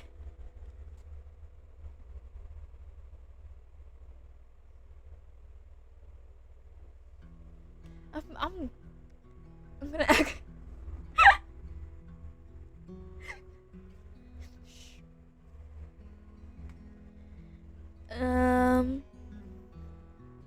She offers the hand out to you, and you quickly do the same and hand it to her, so she can hold them both by the string and throw them away. She washes her hands of any drippings before returning to sit with you, as you blow gently in an attempt to kill it off. But will porcelain be considered frail in your class? You look up at her. Oh, definitely. He even mentioned it. But everyone knows that porcelain might just be a tad too frail for us to handle without breaking. I could help. She chews on her lip. I can chew on your lip. I could show you how to make a porcelain doll. Your brows rise in surprise as she shrinks in on herself, embarrassed, or perhaps just uncomfortable. You don't have to. I know, I want to. If you want to. I do. Thank you. That's okay. Relief hits you now that you have some sort of plan for this, and in your absent-mindedness, you drink your tea. Sweetness. Donna leads you to school later in the day to your surprise. You mustn't tell anyone what you see or how you got here. She says it seriously, and so you take it seriously, nodding solemnly. I won't tell anyone. Good. I can't save you if you do. Donna is Mira? You got a point. You got a point. Where she leads you is quite intriguing as you step foot inside. There are a few students inside, sketching, painting, and one working with clay in the corner, all of them focused. Oh, is that my sister I see? Pause. Hold. Go back. Alcina. Donna, what brings you here? I haven't seen you for quite some time. She bows at Donna, but something about it seems incredibly fake. Remember the way she had acted when you had first started, and Donna hadn't exactly seemed fond of her then, and the feeling has clearly returned. Wait, Professor Demetrius makes the pots? The dots connect late, and the professor gives you an imperious look. And why, pray tell, is your pet with you? Alcina, think of what Mother would say if she heard you call them that. Bye, Zed. Yeah, Lady Demetrius is in this. Resident lover, resident evil, yeah. The professor shuts her mouth immediately, eyes flaring with irritation. Is my workroom still connected? Why, yes. Are you intending to work again? A genuine interest lights her face, and you realize it's less because she's interested in her sister and more because she's interested in art. Yes, and I intend on teaching them. They've already promised not to speak of this place. So, if you would please keep your list in polite comments to yourself, it will be greatly appreciated. The professor clicks her tongue. I haven't heard you talk like that for quite some time, sister. Sister? Hey, sisters! Okay. Donna hums, unamused. She's a little attractive like this. Okay, she's really attractive like this. Go on, then. You know I'm not allowed to stop you. Donna nods hurriedly and leads you away from the sister and into a dark room. The light barely flickers on when she flips the switch, and you note the sharp tools hanging against the wall. A rather thick layer of dust covers everything in the room, and you turn to ask her why when she smiles faintly. Donna is intending to help the player. Yeah. It's been a while since I've come here. I stopped in an effort to avoid my sister and her haughty students. Why did you offer to help then? Is that Squidward? Look! Yeah, you can get it on your phone. Because you needed it. I'm only returning the favor. From your point of view, you owe her nothing but favors. So you don't understand how she could possibly think she owed you. It's rather pathetic, but I've been rather lonely since Angie went to college. I don't have many friends, and the only people I talk to are family. She gives you a wider smile. It's nice to have someone to talk to. It makes her heart hurt to know she had been lonely, especially since she's so kind. Well, I don't plan on disappearing, so I'll be here for a while. Donna's lashes flutter, and for a moment, you're hit with the urge to lean forward and kiss her silly. But instead of acting on the impulsive and frankly destructive thought, you gesture towards the table. Should we dust this off first? You get a lot done in the hours you spend there with Donna, and the base is mostly done. She directed you for most of it, but for the last few minutes, she's let you do it on your own, watching to ensure no serious mistakes are made. You can't help but note, however, that she isn't slightly trained on dolls, but instead that she seems to have done it professionally. She reaches out occasionally to slightly adjust your hand position and gives you a hyper-specific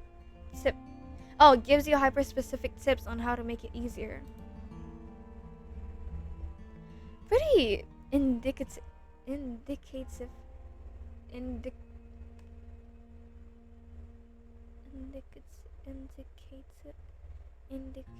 that she's an expert on porcelain dolls. Take a break. You'll cramp your wrists if you keep going right now. Ow! Ow! My hair went in my eye. You put indicate. It's okay to make. Guys, I think it's pretty straight. Like okay. If you went no homo though, then it's not gay. But yeah, you know. You put the utensil down and look up at her. You hadn't realized that you had hunched over the doll in the making. She puts a hand on your back and forces you to straighten up, murmuring about bad posture. Okay. You'll regret it later in life. You go over to a stool and sit, letting out a breath of relief to no longer be on your feet, and watch her clear the table of the mess made so far. She hums thoughtfully and seems to be almost mindless about the process. You wanna ask so badly about this side of her.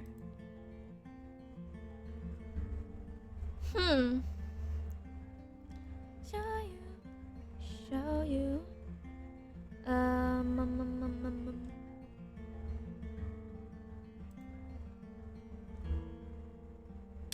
Okay. I've been meaning to ask, how do you know so much about dolls? Donna freezes in place, blinking a few times before looking at you with an odd expression. She purses her lips in thought before nodding to herself slightly. Well, my family, we were artisans. We were particularly known for our dolls, although some of us would paint every few generations. You listen keenly, always happy to learn more about the quiet woman you work for. Actually, her face twists for a moment, pain flaring behind her eyes. My sister, Claudia, she was more known for music more than anything. The only doll she ever made was with me. We actually named her Angela. Okay. You start in surprise. Like, yes, my sister, freshly off the fentanyl, named my niece after that silly doll. Her mouth spreads into a faintly amused smile. But my father made the dolls mostly. Our mother learned how, but she tended to veer more towards household things. Her cooking was always the best. My father tried, but let's just say he wasn't meant for cooking. After they died, I made dolls under the Benevento name for quite some time before it felt far too painful and ended up abandoning the work. Taking care of gardens had always been a hobby, so I thought to open a shop for things like that. She looks off to the side, relaxed. Actually, she looks more relaxed to you than she has in a long time. In short, it was a family business. You think about what she sold you instead, walking over Why, if it was so painful? I've already told you, silly. Your breath catches in your throat at her innocent smile. It's jarringly full of joy, and it makes you want to capture it and keep it forever. Thank you for letting me talk about them. I haven't been able to talk with anybody for so long. She hesitates before gently letting her fingertips rest against your jaw. I suppose I have a lot to thank you for, actually. Do I even have the time? Something possesses you at her words. All the time in the world. I'm afraid I quite like you. Her eyes widen, and she seems to lean in slightly, swaying at the possibility of your words. However, you are a chicken shit, and know that it isn't right to put your feelings for her on her mind when she's obviously going through so much. Your shop. I like working. Oh my god, I'm gonna stop talking. I like you working there too. Yeah, and Donna only spent another 2 hours there before Donna practically forces you out the door, citing rest and a plethora of other things. Oh no, are you okay? Do you like girls? 1, 2, 3, I want Yuri!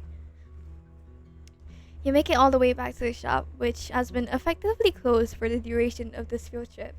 And as you walk, you chew on your lip. Your food? Hold on. Ooh, onion. Oh my god! You know what, Tom? I love you just the way you are. It's perfect. You haven't been thinking of it much, but for some reason, your brain has reminded you of the increasing number of vaguely threatening flowers you've been receiving. Some with notes, some without. All of them a warning to stay away from the very woman you're with right now. Hey, Donna. She hums in acknowledgement as she unlocks the door and lets you and her in. Can I ask you for... Can I ask for your advice on something? I... Yes? She seems surprised you would ask her anything at all, which is rather strange considering all you've been doing lately is asking her things. Well, this is going to sound crazy, but I've been receiving these packages and you go on to explain the arrival of the flowers and the most frightening one yet, the oleander. Whoops. Your main question is how you should proceed. You want to find out who's been sending you these flowers and trying to threaten you away from Donna. But her face becomes more and more sour the longer you talk, so you end up stopping for a moment to inspect her facial expression a little better than before. Stay away. From whoever is sending you those packages, stay away. But I'm not fucking around. Her fists are clenched and your eyes widen as you look at them before looking back up at her. Stay away. Okay. When you finally leave, Donna crumbles into a chair, rubbing her face in exhaustion. The doorbell rings, and since it's locked and only one other person knows where the spare is... Auntie! Donna scrambles up from her chair and walks quickly over to where Angie is no doubt waiting. What brings you here so late? Angie shifts from her right foot to her left, chewing nervously on her lips. Well...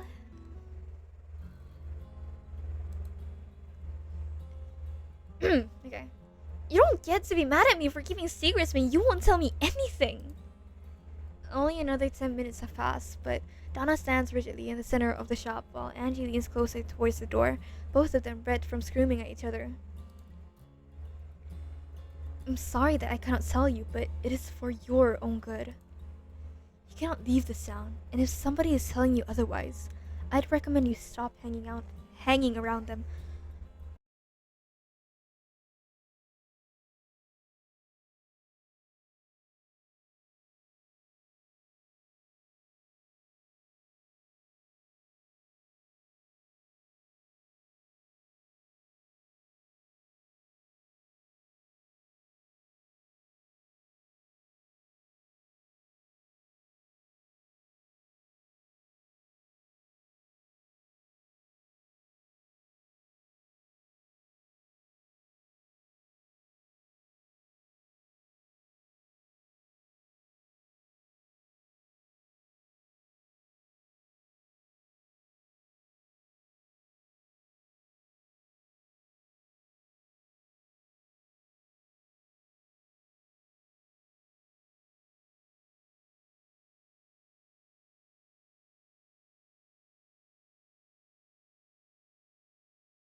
I need to back read. See, I came here. I came here. I came back to my room, and I even bought chocolate milk with me, so that I could share with you guys. But you guys decide to burn the chat. Okay, I'm not sharing it with you guys. Bye, Humman. Yeah, put it out. Put the chat out. Put the fire out. Oh my god.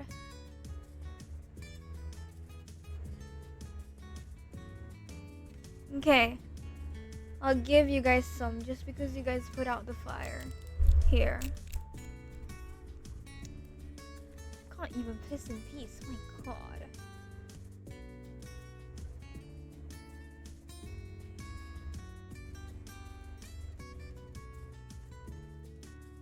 Okay, I'll share my chocolate milk with you guys. Ease.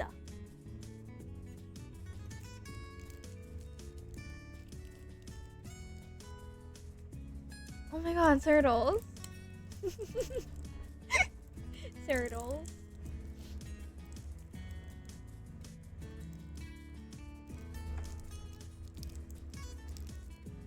Ow. Ow.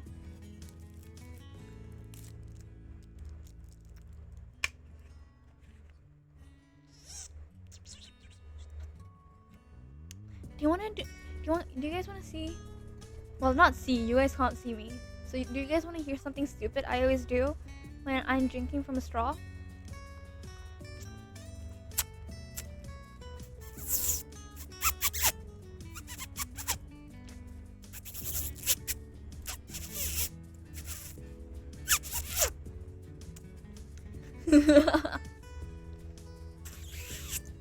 I hurt myself. I was trying to I poked my lip with a straw, with the sharp end of the straw. So yeah, that was painful.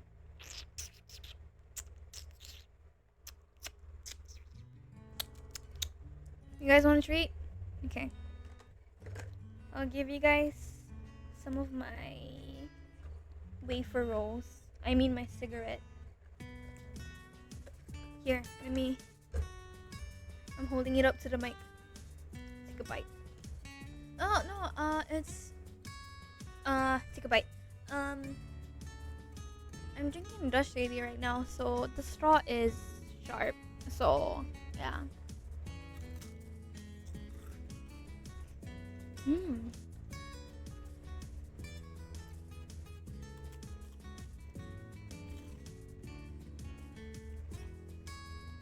Dude, it tastes so bland without burning it. Where's my lighter?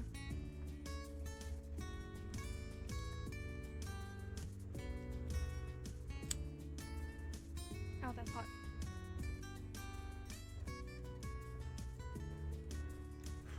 Oh shit. Okay.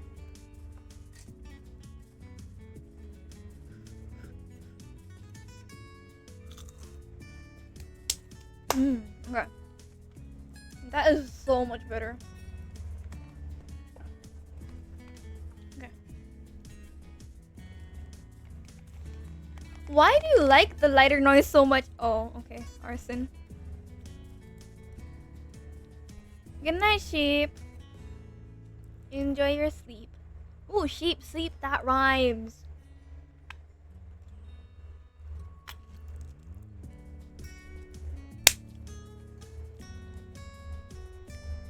Bars. Do a rap? Hey, yo, my name is Zoey and I'm here to say I like boobs and I also like turtles and I think we should save the ocean because we're low-key cool if we do. Hey. Yeah. Mic drop. Boom. I'm so good at it. I'm so good at it. Huh. Yeah, that's your streamer, guys. Me. Boobs. Hashtag boobs. Come on. 1, 2, 3. I want Yuri. 4, 5, 6. Save the turtles.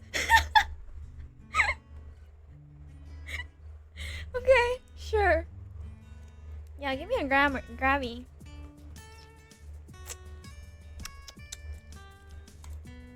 I need a shark when you turn to look at her. I usually don't get involved when she and her aunt fight. They don't happen often, and they're usually pretty emotional. It's best to let it fix itself. Trusting Danny's hands-off attitude, you did just that, and at some point, Angie's mood drastically improved. So you naturally assume that they had in fact fixed it themselves without any outside help. Sorry. Save a host, ride a cowboy. You're not so few fellow students, some your classmates, some you regularly pass by, and a few of Angie's long list of acquaintances from whatever sorority she is in. Hurl on sorority girls. I don't know what their problem is. All I did was sit there. I imagine it's because you're so damn friendly. I'll explode you. Right? Everyone is so fine. Now, we all know that won't hurt it as much as you wish it did. Ow, hey, that's cheating! You overhear tidbits of conversations as you continue to walk. Some more interesting than others, but mostly you focus on making it to work on time. While speed walking, you can make it to work relatively quickly, but you have to maintain focus to sustain it. Turning, you allow your keys to spin off your fingers, and you reach up to catch them before they catapult into the street and pocket them. Hey, speaking of that, do you guys want to hear something funny? Okay, so I was helping my mom move. Okay, so it was me, my mom, my aunt, and my aunt's friend. Okay, and her friend was pushing the trolley. Okay, but it's not the ones you see at like grocery stores or something. No, it's the one you use to like transport stuff and shit. Yeah. So I was sitting on it, and she was pushing it, and my mom's apartment is on the 34th floor, I think. So obviously we needed an elevator. So while we were waiting, my aunt's friend, she parked the trolley right in front of the elevator. So like my face, mind you, I was sitting on it. I was sitting crisscross applesauce on it, and my face was just like inches away from the door. And then she was like, no, wait. I was like, no, I'm not gonna get off. Social anxiety is scared of me. And then get this. The door opened. I was fully convinced that no one is in the elevator. I didn't kiss the elevator. Okay. Lift. Okay. I don't care. Elevator. I was fully convinced that there is no one in the elevator. And then the door opens, and I see 3 people in the elevator. And this lady, she's like in the middle of the elevator. And like she was squatting down, okay? She was squatting down. So like we were like at eye level. Like we were eye to eye. I froze. And then I just like scrambled off the trolley. Oh my god, I was so embarrassed. And get this, I had to stand in the same elevator as them to the 34th floor. And I was so embarrassed, I ended up like standing in a corner. I was just like staring at the wall. Yeah. Anyways, you should put that picture in the locket. Just saying. Anyways. Where's my water? Lockets? 7 minutes in heaven. The streets are a little busier here, and you can't quite focus on the conversation as much as you could on your university grounds. But that only means there's less of a reason for you to stop and ask yourself, what the fuck is going on? The bell rings and you take a step inside, a smile lighting your face. You haven't actually been back in a decent amount of time, but you have been visiting whatever secret society bullshit Professor Demetrius has with Donna in order to finish the doll. Oh, hello. She waves at you shyly. Some things never change, even with time. Hey! Top, you remember? You remember the line in the little thing I wrote. Anyways, and glances back for a moment.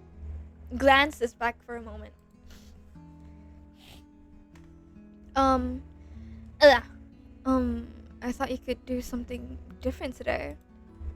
You paused what you're doing, moving on autopilot before. Alright, what did you have in mind? Donna gets a little red under her stare, but sets her shoulder in an effort to be brave. I thought I could teach you how to take care of some of the nursery plants. You raise your brows in surprise. She had mentioned that should you stay long enough and not, kill the already safely grown flowers, then she would show you, but you had totally forgotten about that. Really? Are you sure? She nods.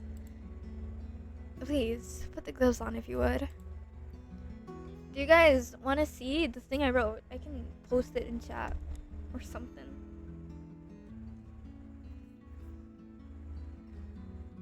Wait. Do you guys want it? Hold on. I forgot which one it is. Still waiting for the next part? Oh, the aquarium? I forgot about that. Whoops. Hold on. Yeah, it's the 𝐒𝐤𝐤𝐤. It's like second nature. Oh.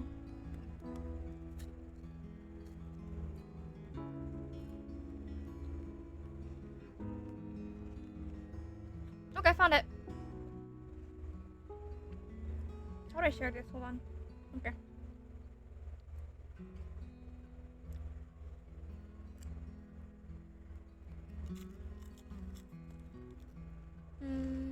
Wait. I'm trying to figure it out.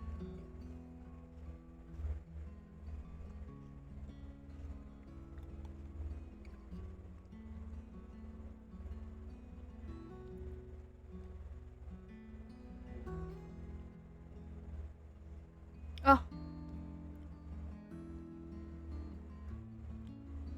Oh, wait, no.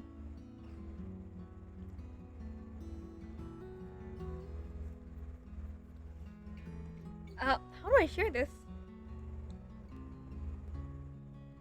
Oh. I got it. Hold on.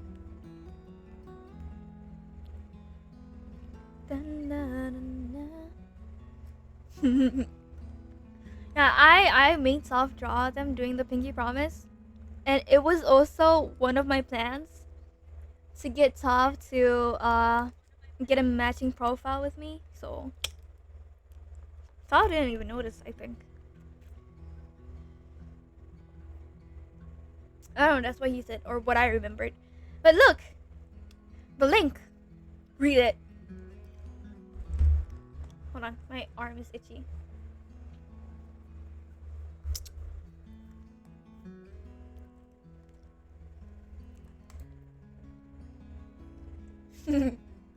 My name is Coyote Peterson, and I'm about to enter the sting zone, or whatever. However he said it, I forgot. You do as you're told and follow her into the back. She walks all the way to the very end of the nursery, and on the counter, you can see Frisia sitting there, looking rather sad with no home. The best way to teach you is kind of personal. Like second nature. Interesting. Yeah, I plot it.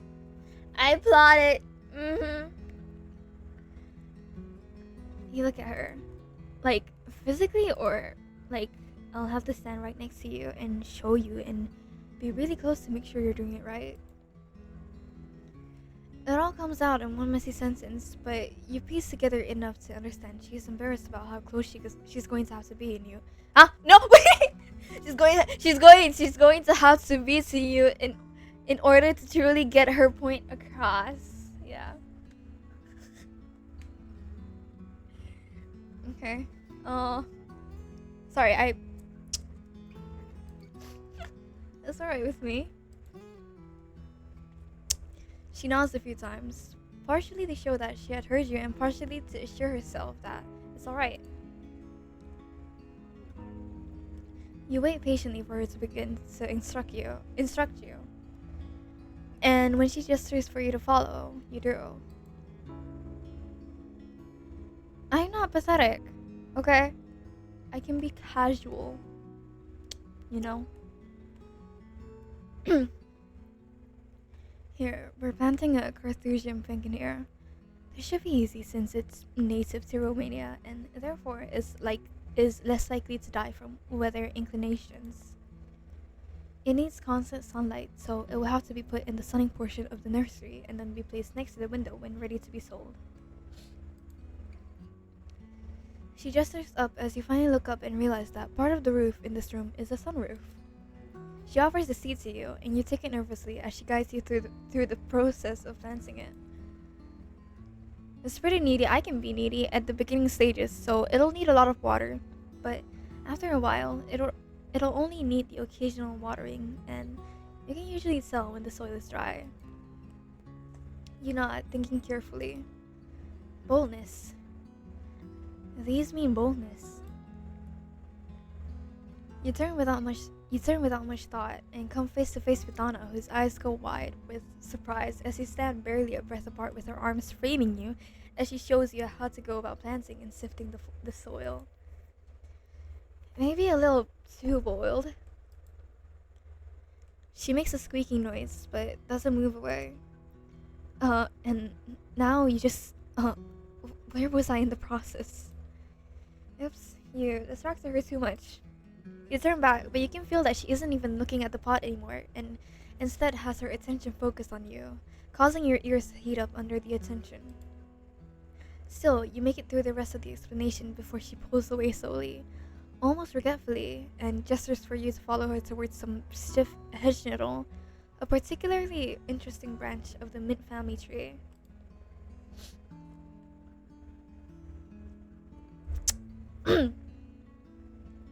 Donna spends the better part of half your shift step by step instructing you on the basics of planting and initial care before she shows you what flowers she's putting you in charge of taking care of before they're put in the front of the shop. Despite there probably being no real reason for it, she remains in very close contact with you the whole time, flushing when your attention is on her, but for some reason, unwilling to admit that she is making excuses to be close.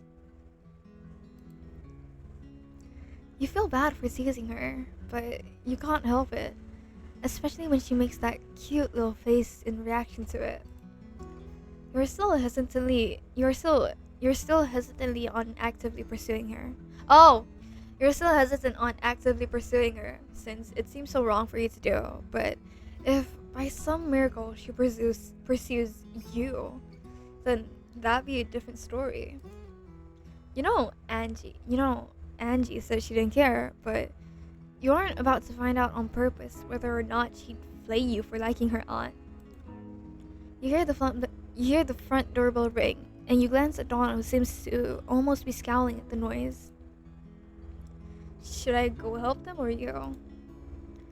Whatever is affecting her desire to not have customers disappear, and she gets the very familiar deer in headlights look at the idea of her going out there, and you smile comfortingly at her.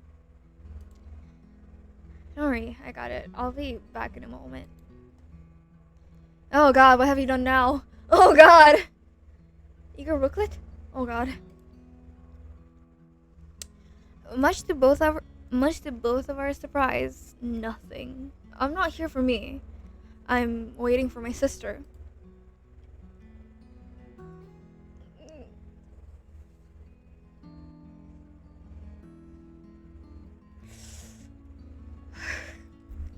The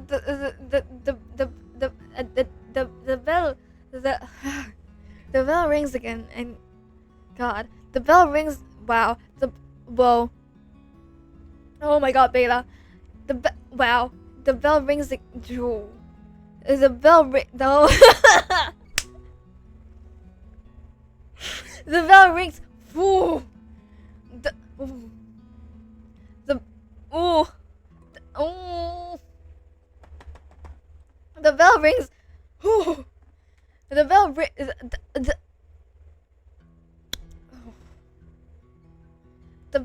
ooh.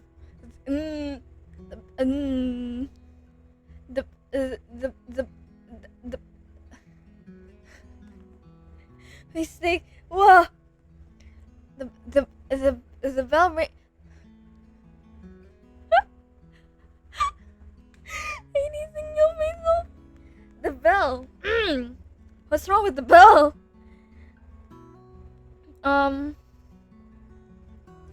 The bell rings again, and you quickly determine that this might end up being your worst nightmare as Danny and a very resistant Layla walk in.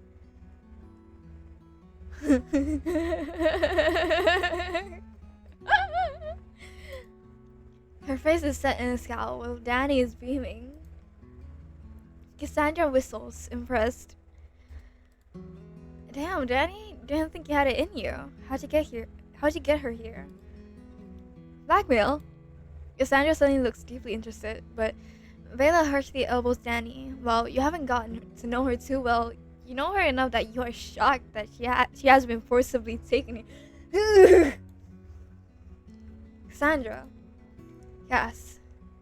Cassandra. She pouts. What do you need? Ugh, fine, Vela. She gestures to you, and you look at her in surprise.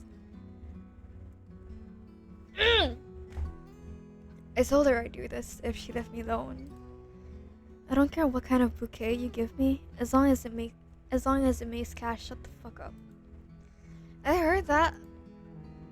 I think she meant for you to hear it. Any guidelines? Bella inspects you for a moment. I can take off my shirt if you want to inspect me.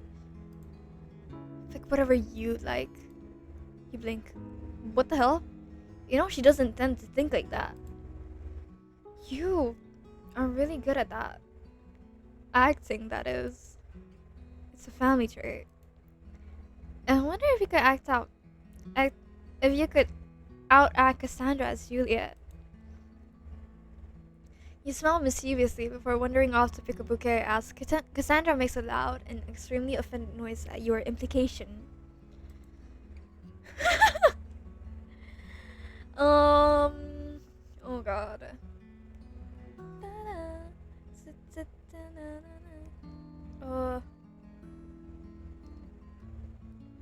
Dude.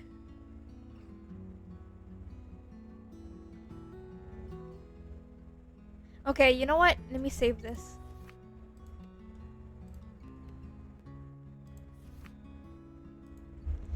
What's the harm? Bella just wants to be done with it, and you've never actually thought about it before. You just hope there are no misunderstandings. Here's a theme for the bouquet, love. Sorry, Donna. You've luck out a few classics before circling around to find more elaborate hints to love.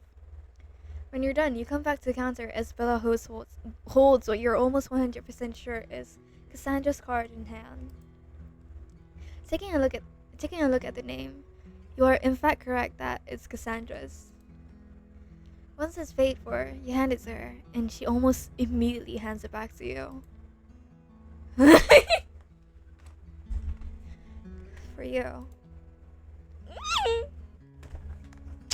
Oh god, There's a strangled gasp behind you, and Vela's face ripples with genuine emotion for just a moment.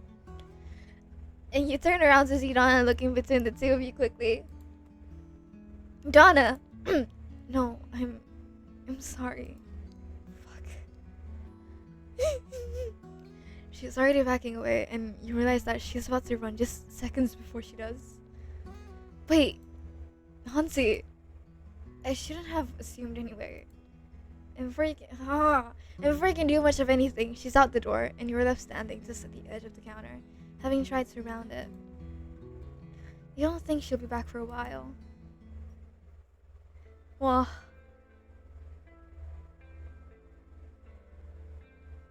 hold on, we're not done.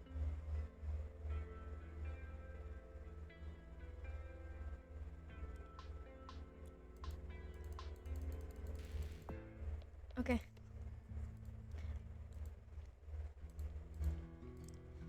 Okay, friendship. Ouch, Bella, I can't reject it. The blonde flips her off, but Ollie looks miffed. So you wanted me. Okay. Cassandra is pouting in the corner by the time you return to the counter, which tells you she did not win the argument while Bella holds her card and pays using Cassandra's card. You hand over the bouquet. Careful not to start a riot over those. I know people are particularly ridiculous, invasive, deranged, invested when it comes to you. And Bella gives you one of her mildly warm looks. So fit even. And the trio of sisters leave. Danny being your favorite per usual because she barely bothers you. My god. Of all people to walk in, that was not who I thought would. You mutter to yourself before going into the back once more.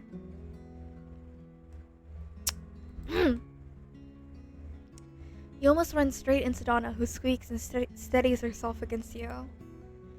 Thank you, sweetheart. Okay. Donna jerks her head up, face red. Oh, yeah. Do you want any more help? Yes, no, maybe so. Yes, please. I'm not sure I'll do it right yet. I'm sure it'll be perfect, but I'll help. She hooks your arm with hers, and out of character choice, considering how horribly shy she usually is, and leads you back to the section of plants you're responsible for. Here, She purses her lips, hesitating until you reach out and take her hands instead of her taking yours. If you need to hold my hand or touch me, that's fine. But what if... I don't care. Blanket permission given. Donna stares at you for a moment.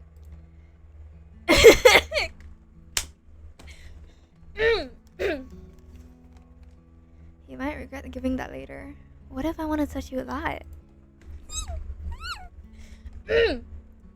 You choke and look at her instead of what you assume to be a shy expression. Her face is very serious and intense as she looks at you. Do you? She leans slightly closer. I'm not sure yet. I think I do. Well, you hum lowly, purposefully teasing now. When you make up your mind, feel free to do so. Her breath hitches, and you swear. You see her pupils dilate a little. I'll keep that in mind. Oh my god. Closing time hits, and you stretch with relief, a yawn forming. It's mindless work, closing up the shop. The first thing you do is get the window cleaner and wipe down as much of the windows as you can from the inside before going outside and repeating the process. It takes the longest since there are so many windows. Then you go inside and clean the mirror and porcelain in the bathroom before clearing out and replacing the trash bags in the whole place.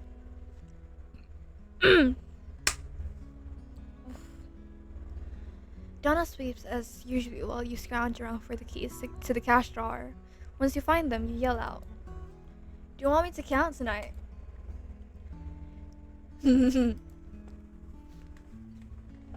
This time of the day is usually when she's the loudest. She hasn't spoken all day, and you know she finds it easier when there's a little to no chance of someone else hearing her other than you or Angie.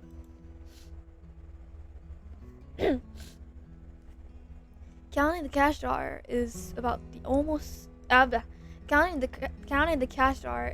only stressful part of closing, mostly because it's so easy for cash to get stuck to each other, which makes it incredibly easy to lose count, which usually means you place it out on the counter. But that means you have to be facing the door in order to see if anybody is intent on smashing through the window to steal the money. You've only felt threatened once, but it was enough. even if the guy hadn't gone through with it. Donna emerges with the dustbin and sweeps the front while you count, occasionally looking outside before going back to see what she's doing. She's headed back towards you as you have just finished counting when she trips and falls forward. You reach out and catch her by her shoulder at first before bringing her back to balance herself. Oh, are you okay? Yes, she giggles. I suppose you could say I've fallen for you. It's terrible. And yet, you can feel a grin form on your face at the words. I'm happy to have caught you. I wouldn't want you to fall for anyone else. You murmur in response, hesitantly bringing a hand up to brush her hair out of her face. You don't want to frighten her, and you know how touchy she can be about her scar. She lets you touch her face with no problem, and even leans into it a little bit, though you aren't totally sure. Yes, thank you for catching me. She looks up at you, and you can feel the different meanings layered in her tone. Always. My God. Cornelius. A crow hops on the ground next to the figure before letting out an ugly caw. They scribble something down on a torn piece of paper and offer their arm out for the crow to perch on.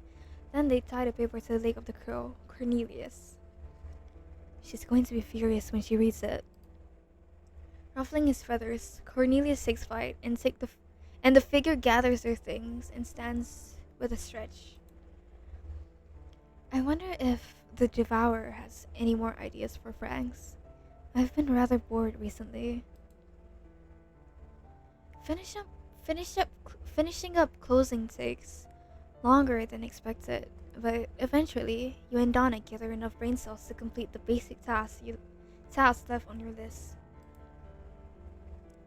Arriving at your front door, you pick up an envelope, brows furrowing as your handwritten name catches your eye. Who could this be from? Infurious in panicked handwriting. It reads very simple and very familiarly. I feel like I know who this is. You do not know Benefiento as I do, Feather. It's for your own good that you stay away from her. It'll only end in misery. But by far, the most alarming part of the note is a sign-off. Mother M. Sunflower. So, you turn from your computer, sensing that she's addressing you and not the passed out Danny on the couch. You remember that conversation we had a while back about how I find it absolutely hilarious if you dated my aunt? Yes? Good. Keep that in mind. Huh?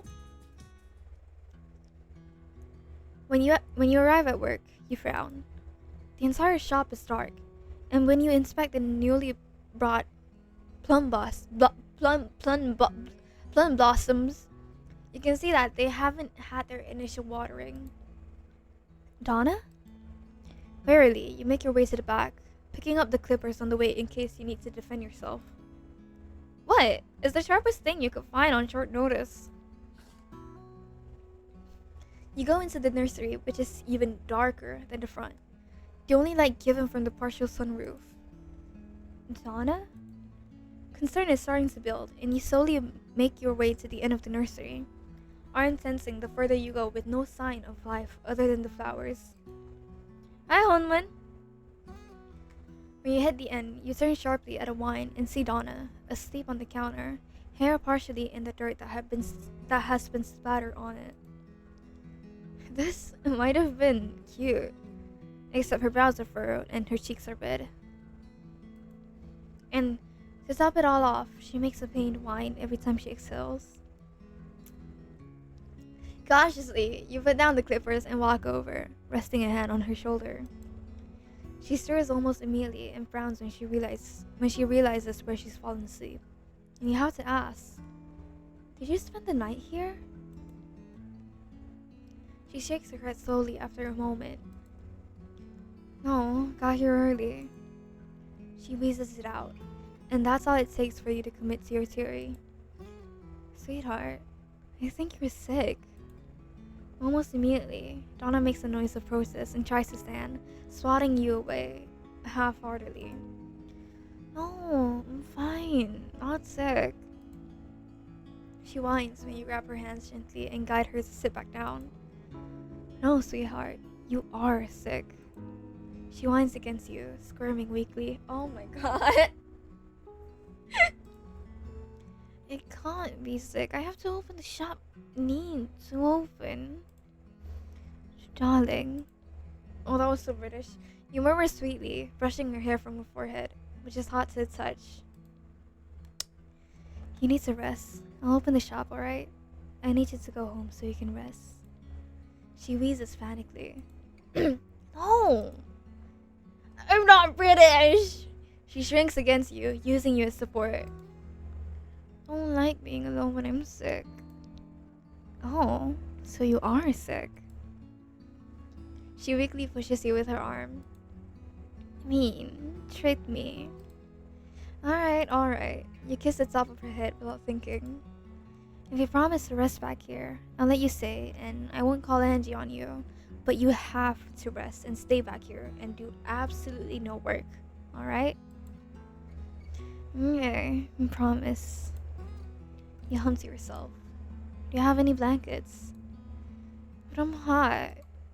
But it'll be more comfortable than the counter. Oh, in the kitchen. She makes sure she sits down before going into the kitchen and searching the cabinets for a blanket. After finding one, which was oddly hidden in the very back end and very difficult to get to, you go back into the nursery and fold the blanket on the counter for her to lay her head on. Here, if you get uncomfortable, come and tell me, alright? She nods, whimpering softly. You coo gently at her before going up to the front and opening the shop. Your first few customers are easy, barely even a problem and easily forgettable. They know what they want, and they don't argue with you when you give them the price. Perfect customers. Then, because you're on a streak of difficult customers showing up at ill-opportune times, she walks in. This is worse. Oh! Hi! You feel nauseous. Hello, headmaster. It occurs to you it's actually a headmistress. Well, it's too late now. What can I help you with? Where is Donna? She frowns, agitated by your presence. She isn't feeling well at the moment, so she's unavailable. Can I help? The headmistress stares at you, blue eyes striking and all-seeing. I don't understand why you won't take the hint. Pardon? Can't you feel it? Can't you tell when you... There's a clatter in the back, and Donna stumbles out, looking haggard. I need your help. I just tried to... She stops short at saying Miranda before she peels her lips back in what can only be described as a snarl. We're closed. I have warned you repeatedly to stay away. She shrieks it as best as she can. It's so clear from her voice that she isn't well, but your brain can barely comprehend what's happening before you. Benevento, I won't let you take another one. Get out now. Nah, mother. The room goes quiet, the air sucked out of it, and you find yourself wide-eyed and gobsmacked as the two glare at each other. What kind of crazy adoptive family shit is going on here? The headmistress leaves absolutely fuming, but Donna has managed to stop her from getting another word in with you. You, however, are left with a lot of questions and no answers in sight because as soon as the headmistress leaves the premises, Donna almost collapses on the floor. You rush forward and catch her before she can hit the ground. I'm about to tell you I felt dizzy. Have you had water? She goes very quiet and you roll your eyes at her. Well, let's see if that helps. I could make tea for your throat as well. Please. Okay. Without hesitation, you pick her up, ignoring the squeaky noise that escapes her at the action. I need water. You carry her to the kitchen and sit her down in a chair. You lay a hand on her forehead to check her temperature as best as you can without a thermometer and go to find a glass. Quickly, you turn the tap on and fill the glass. While it isn't the best water in the world and usually bottled water is preferred, it's water and therefore will work for now. You give her the glass and she dazedly thanks you before sipping it once, then chugging the rest of it, realizing just how thirsty she was.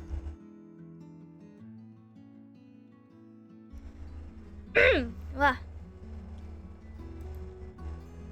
You start the kettle, and with more precision than you thought you'd have, you pick out her preferred tea and a cup of your own, so she doesn't feel out of place. You refill her glass wine, huh? You refill her glass twice more before the kettle whistles for you, and you steep the tea as minimally as possible before returning with a teacup and another glass of water. Wait, my eye is itchy. Take it slower. I don't want you to throw up water. It doesn't feel good. Donna makes a small whiny noise at your instruction, but seems to follow it anyway. She sips the tea regularly alternating between the two while you sit opposite to her with your own warm beverage. She blinks slowly, eyes on focus, and looks up at you suddenly, frowning in focus. What did Mother want to talk to you about? Or, I suppose, what was she talking to you about before I interrupted? You shrug. I'm not totally sure. She was going on about how she didn't understand how I couldn't tell. She seemed pretty agitated about it. Donna's expression sours for a moment before leveling back in exhaustion as she sets her mug down and sets her head down as well, eyes fluttering shut. Her breathing is less labored, which you hope means she's feeling a little better. You squint at her after a few minutes and come to the conclusion that she must be asleep. Thinking to yourself, you think that being asleep in a chair like that is probably uncomfortable and terrible for your posture. So you get up and lift her up again, carrying her to what you deem to be a more comfortable chair than the one she was in before and setting her down. You think for a moment and decide to go grab the blanket from the counter. But when you try to move away, a hand reaches out suddenly and grabs your arm with surprising strength.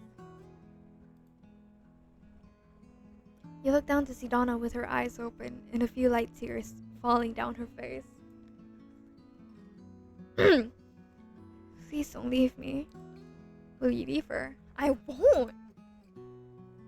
I won't, sweetheart. I'm just getting you a blanket. I don't want a blanket. I want you to stay. Your heart hurts for her, and you feel her shoulders sink down. And you feel your shoulders sink down, giving in almost immediately at the desperate tone of her voice. At least let me flip the clothesline. She thinks about this and nods, continuing to give you doe eyes.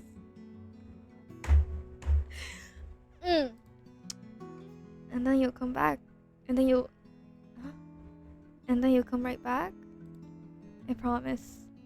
She settles in the chair, intent on waiting for you before she allows herself to go to sleep.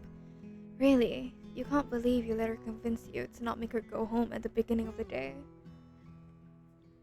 You go to the front and flip the sign and lock the door for good measure before returning. She's still up and looks at you slowly before almost childishly reaching out for you. Alright, here, let me just... You lift her slightly so that you can hold her against you, and she latches onto you immediately, nuzzling into you. You're probably going to get sick of this. The two of you stay quiet for a long time until you find yourself drifting off to sleep, still holding her close. Thank you. I'm afraid I might never let you go.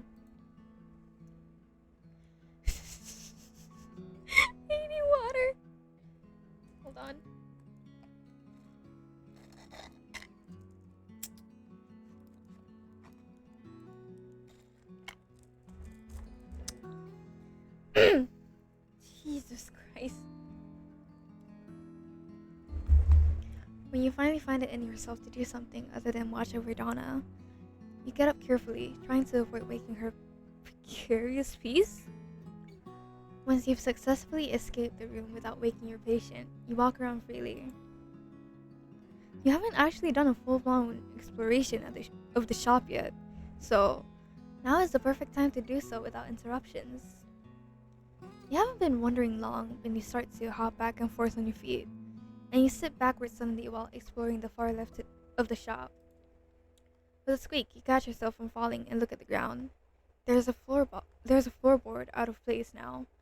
Curious, you lift to find a small box, and before you can even realize what you're doing, you've lifted it and opened it, only to gasp in surprise.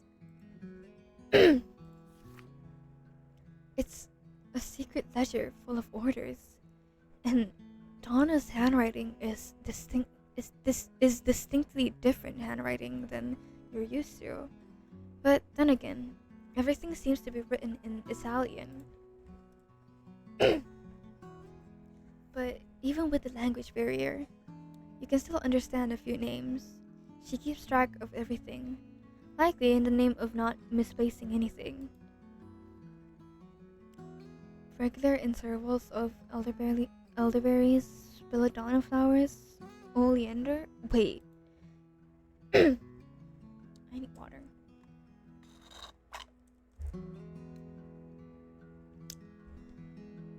You think oleander to the hemlock that has been delivered to you so mysteriously and check the date. Same day. Quickly, you read through the other orders you can recognize. There's a lot of them. Nightshade, foxglove, you name it. And then, in writing that seems almost furious, you see berries, and in what you assume is the note section, Mia is named. Mia's name, followed by what you know to be Italian quiz words. What does this mean? You look at the handwriting a little closer, and you realize that you do, in fact, recognize it as it is the same handwriting of your first note, and the note accompanying the oleander.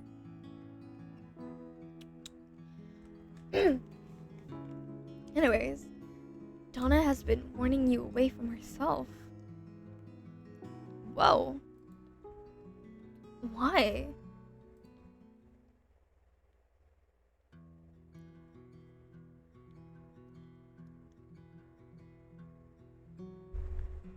I need... Wait, give me a moment. I wanna charge my phone.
Okay. The following weeks, Donna lets you run the store by yourself, recognizing that perhaps she isn't fit to work at the moment.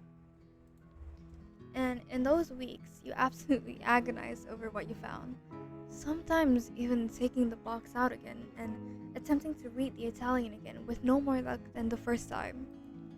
Today, however, the bell rings at the door, and you raise your head to greet whoever has entered, only to brighten unconsciously. Hello, have you... Oh, You run the counter quickly and gather her into a fierce hug, nuzzling her head fondly with a smile. How do you feel? Better. Much better.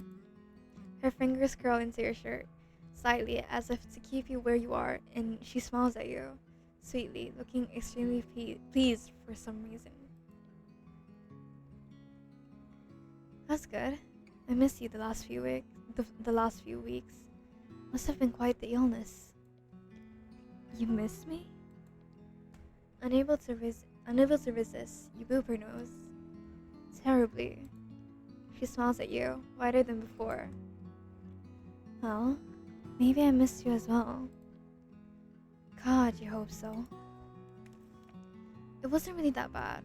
Angie was just very worried about me and insisted I take a break from work anyway. She wasn't wrong, was she? Half the time, I'm convinced you're trying to work yourself to death. Donna hums thoughtfully. Perhaps at the time, I was. Your eyes widen in shock as she brushes your shoulders clean of dirt. Now, I think I have better things to work for. She hums happily and separates from you, dinging the front desk bell as she walks into the nursery. She is in a very good mood. The best mood you've ever seen. As long as you've known her, she's been gloomy and flighty, and for very good reasons, but now it's like new life has been breathed into her. That break did her good. Hey, why does Cassandra always go straight to flowers when apologizing? Donna shrugs, or you assume she does, from the back. Saw it in a movie, probably. Something about that makes you choke on a laughter. The irresistible Cassandra Demetrius taking cues from a movie. Why do I believe that? Amusement filters through her voice. Still soft-spoken compared to average, but you're so adjusted to her whisper talk that it feels like she's almost yelling. If anybody else were in the shop, they'd think you were talking to yourself. Because it's Cassandra.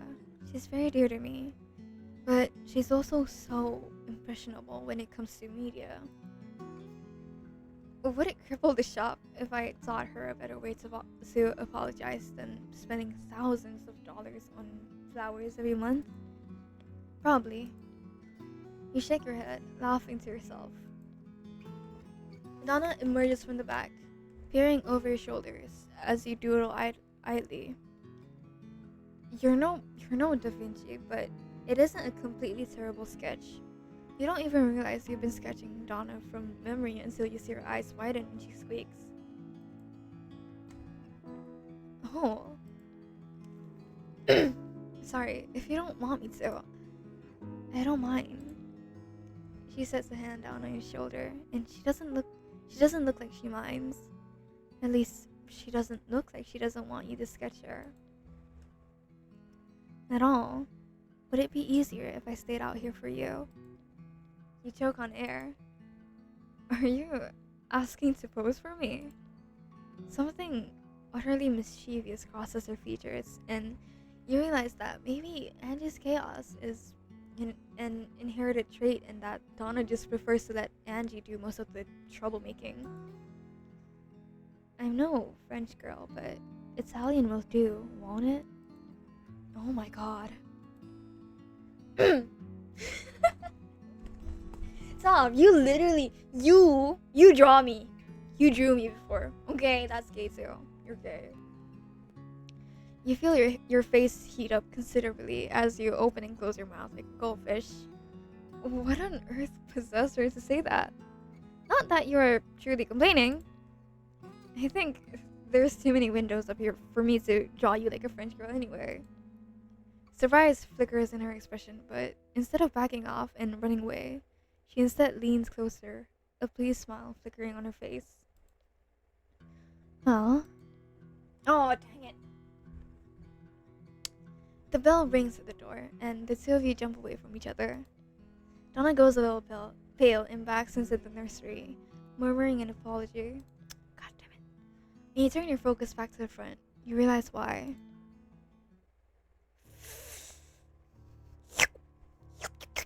You prepare yourself for around like 12, but instead of asking after Donna, she looks right at you. I'll get straight to it. Her form is more rigid than usual, and you find yourself actually focused on what she has to say to you. I have a job offer for you. My assistant recently quit, and I'm in need of a new one. Everyone can use more money in life, so I'd like to offer you the position first before I post it. What? Donna appears behind you and taps on your shoulder. Please, go in the back for a moment. Now. Your survival instincts tell you to do as you're told, and so you immediately go into the back. However, you stay right at the entrance so you can hear what's going on.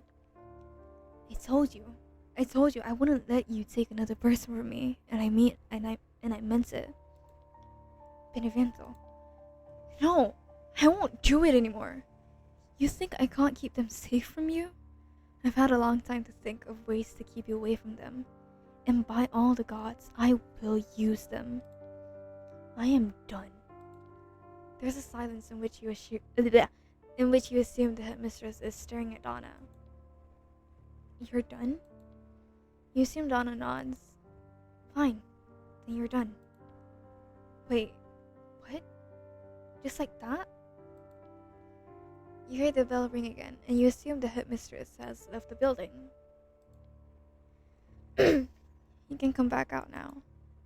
When you emerge, Donna is facing away from you, still shaking.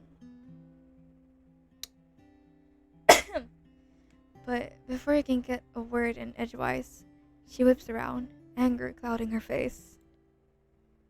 You were going to leave. What? You promised you wouldn't, and yet you were going to. You were going to listen to her and leave me.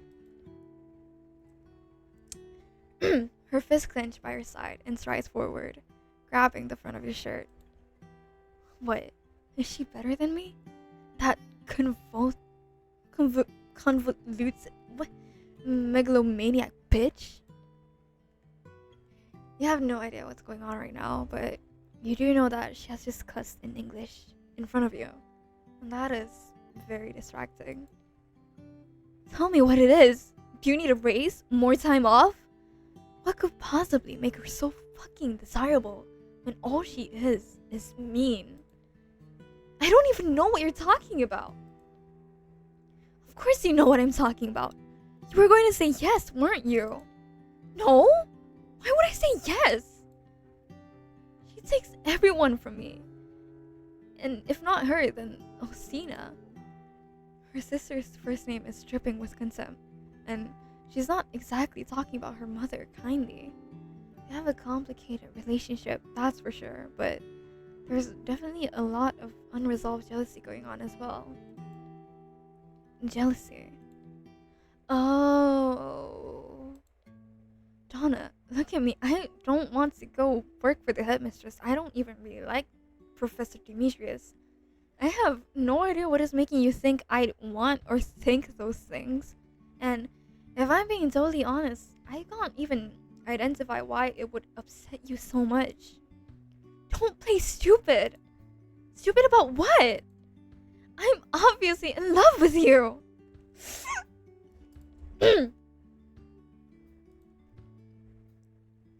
Well, I'm obviously in love with you too. I did not do anything to her. Her distraught expression flips to shock. You are? Of course I am. How have you missed it? She falters before suddenly walking forward and kissing you chastely. Short but full of emotions, she pulls back, still shaking from her previous anger.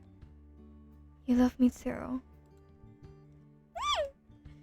You let the moment sit, beyond pleased that she feels the way she does. You were admittedly getting concerned that you wouldn't be able to hold it back for much longer, and you wouldn't want to pressure her. But your brain forces you to remember that oh so important box you found before. Sweetheart. Okay. You allow your lips to twitch upwards at the new nickname. She says it breathlessly and so full of love. I have a question. Might be kind of a downer. She pulls away, humming. Shall we sit then? On your face? Sure. You nod, and she leads you by the hand to the kitchen and sits down, still looking pleased with herself, considering it all came out because she had a fit of jealousy over something that wasn't even happening. You have no idea why. I didn't say that. I didn't. It was the wind. Maybe a little bit of an idea. I've got no idea how to bring this up slowly or delicately, but while you were asleep, I stumbled upon a particular floorboard. Literally, it was actually kind of painful. Donna goes pale, which is quite the feat considering she is naturally deathly pale. Oh. Donna. Why were you sending me those flowers and the notes? Donna looks down for a moment. I struggle a lot when it comes to interaction with others, and I became so attached to you that so fast that I was concerned that you'd end up like everybody else who has ever loved me. Dead or in danger. So I tried to get you to leave on your own. Except I didn't really want you to leave, so I couldn't bear to be mean to you. I only ever sent oleander in the first note. If you received anything else, that wasn't me. Then what happened with the yew-berries? Fear ripples across her face at the mention. Mother Miranda holds tight control over a large portion of the student body. You'd be surprised what Mia Winters is capable of. I came back to the shop and immediately found that they'd been stolen from me. Miranda is very talented when it comes to the impossible. She wanted you dead, but not for long. She's particularly difficult with me about things. I tend to see past her more often than the others. But I'm done with her, and she seems done with me as well. As long as I don't go around telling everybody what she does, she'll leave me, you, and Angie alone. At least, I think she will. You think about their interaction and wonder privately if she's really done with Donna. With you, because for some reason she's so set on you. You don't have to worry about it anymore, I promise. You purse your lips and nod. You believe her. Are there any other secrets I should know about? Oh, and I already know about the desk one. Saw it ages ago. Donna's mouth drops open. Shocked you'd stay so long. Not that I'm aware. Great. When are you free next?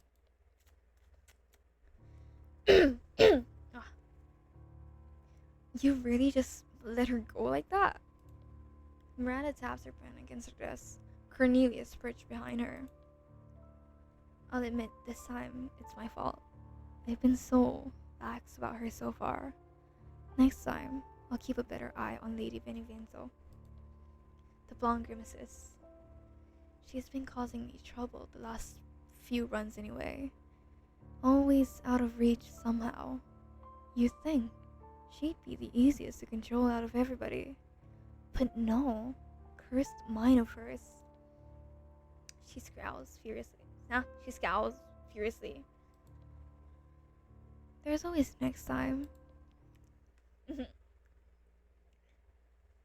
of paradise. Come on, you can't honestly tell me that nothing happened. She hasn't frowned in days. Days, I tell you. What did you do? I didn't do anything. Why do you keep phrasing it like I cornered your aunt in a dark alley? Stop it. I bet she'd love it if you did. Angie!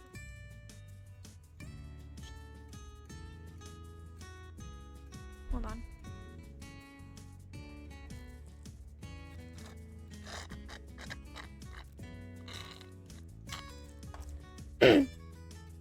What? Is this weird?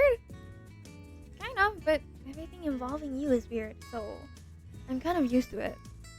Angie throws her head back and laughs before leaning in extremely close. No, but seriously, did you kiss or what? You heat up at the bluntness, but also out of fear because of the underlying threat in her tone. Well, this has been nice. Oh, don't you dare. I've gotta go, bye! You can't run forever! Wait. Wow. You hover just outside the flower shop, a few minutes before closing.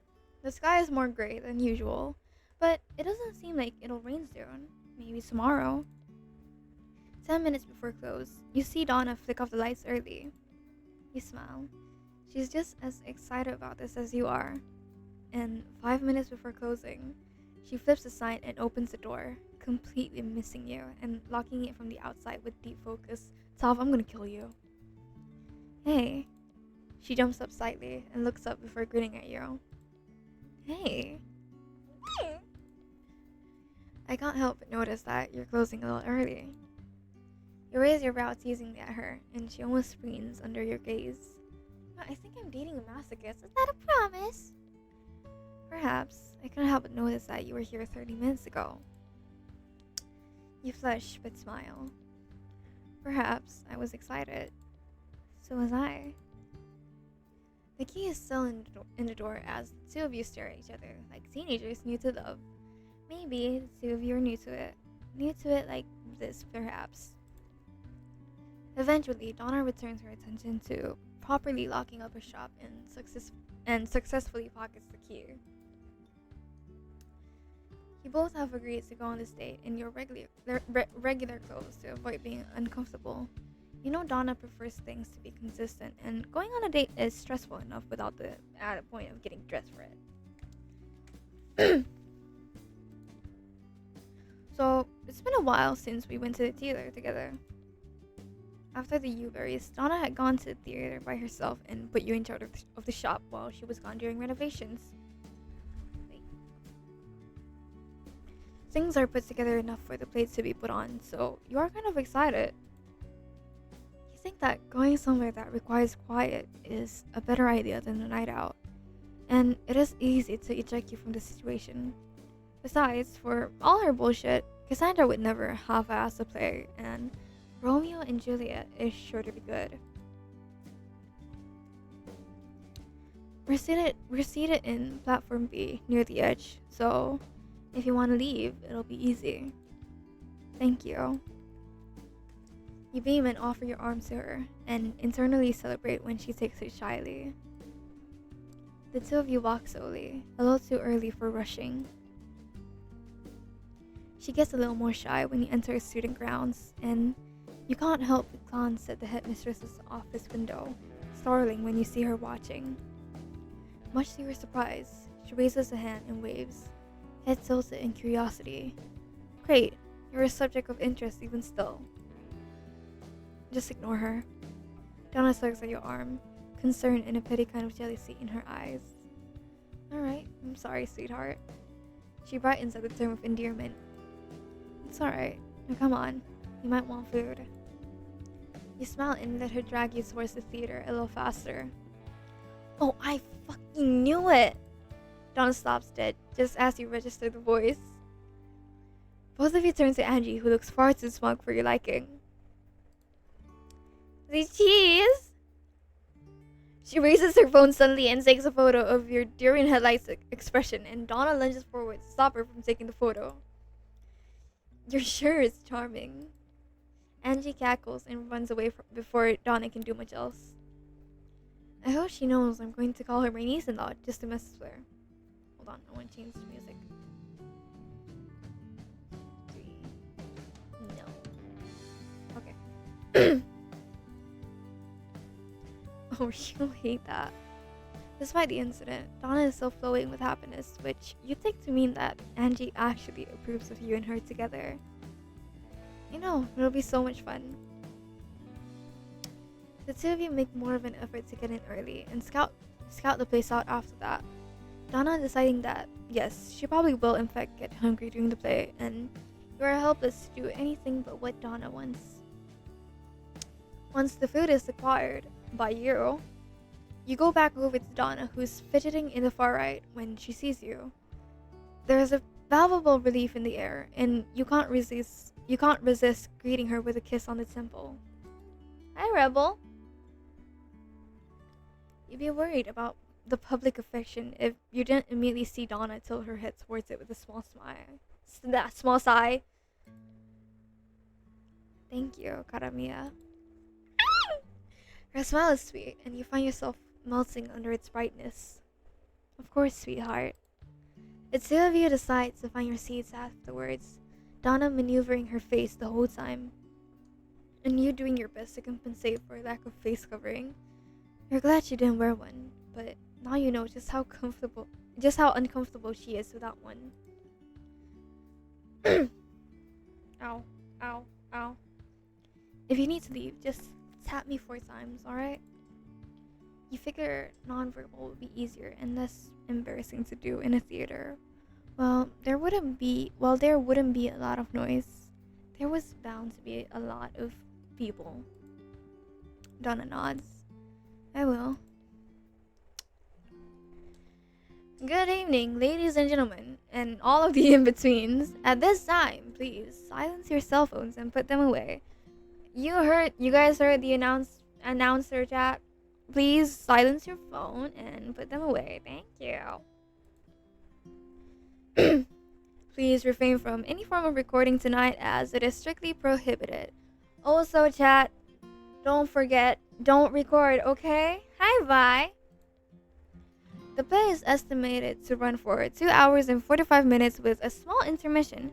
Now please sit back and relax. Enjoy the show.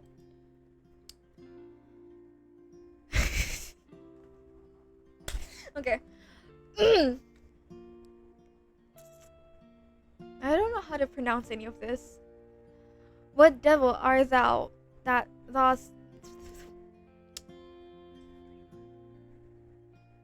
Okay. The things are just starting to get Shakespeare level crazy when you feel 4 taps on your arm.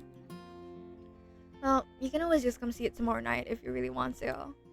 You look to the side and purse your lips. I think scene 3 should be coming up. When they're switching, we can go. So you need to gesture as well? No. You whisper to her. She nods in understanding, and you take her hand in hopes of comfort and maybe a little bit of selfishness. It doesn't actually take too long, skeleton. Okay. It doesn't actually take too long to reach the end of Act 3, scene 2. She goes to the nurse on stage. Give this ring to my true knight and bid him come to take his last farewell. Whoever is playing Friar? Lawrence? You don't actually know a lot of people, let's be honest. Accidentally enters a little too soon. It's recoverable, but also the indicator you need to stand with Donna and quickly stand with Donna quickly and leave as he enters again. The two of you exit out the other side of the theater, so instead of ending up in the courtyard, you end up at the edge of the woods.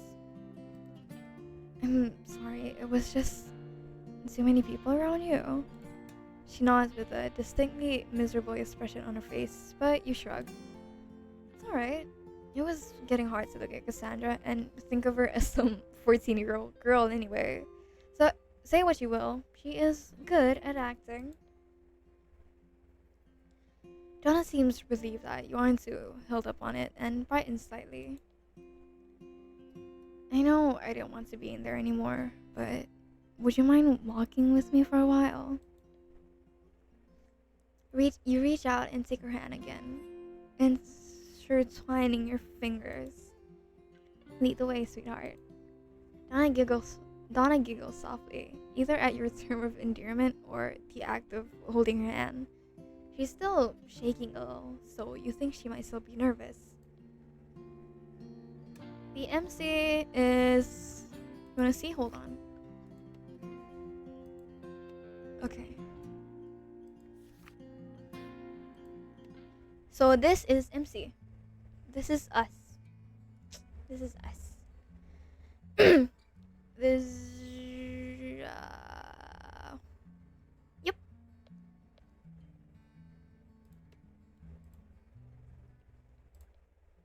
Eventually, the two of you stop and just sit.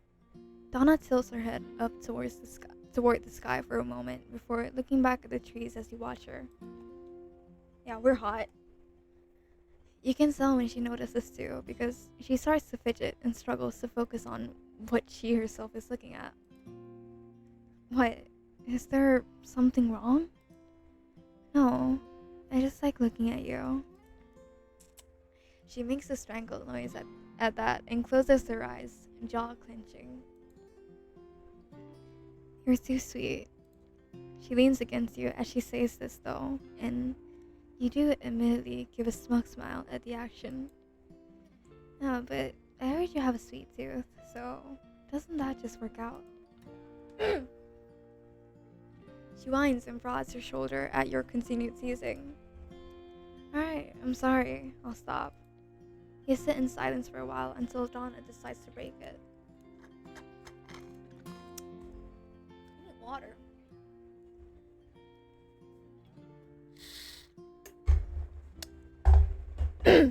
What? You know, before I met you, I don't think I realized how much I needed someone like you. It's contemplative, and with Donna, that usually means sad. But you also know that she has got to get her emotions out somehow.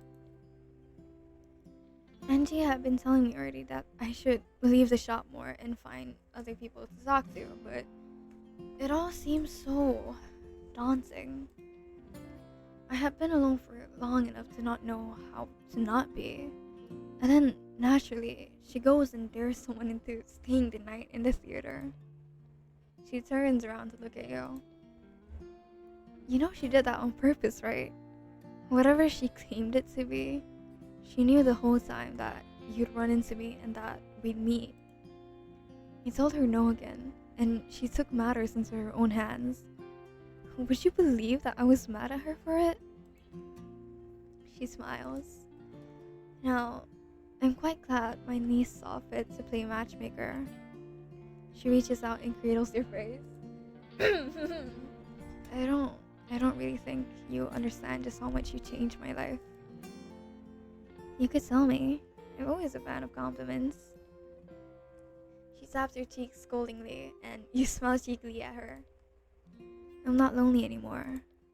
It hits you square in the chest as she says it, and you feel yourself inch forward ever so slightly at her words.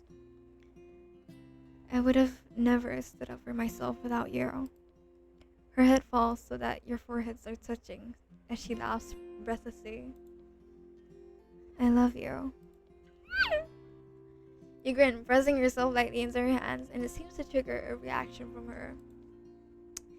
He looks very determined in the moments right before, and you're too busy admiring her to notice any of the signs. She angles your face a little more than before and kisses you. Almost immediately, you react by wrapping your arms around her and pulling her closer to you. It's done without much thought, but is obviously appreciated as Donna's hands gets a little more possessive. When you separate from each other, Donna puts a hand on her lips, staring at you with dark, loving eyes. Oh dear, I'm afraid I might not let you go after tonight. Okay. Please don't. She lets out a shaky breath. I don't think you realize how attached I am to you. I don't want you to let me go. You say it as firmly as you can. And oh my god, who's calling me?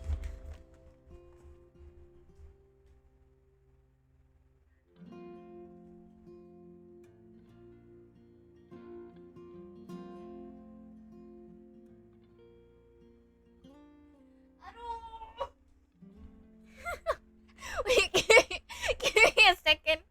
I need to get water for my mom.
Okay, where was I? Hold on. Give me a second.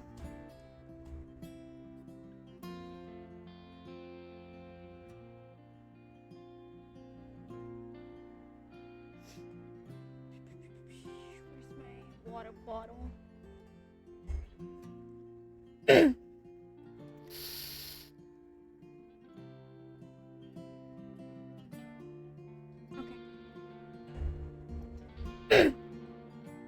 You say it as firmly as you can, and it obviously gets to Donna as her eyes flash with with a similar fire to her jealousy. She probably isn't joking when she tells you to be wary of just how possessive she's going to be. But here, right now, But right now, you don't really care. I might.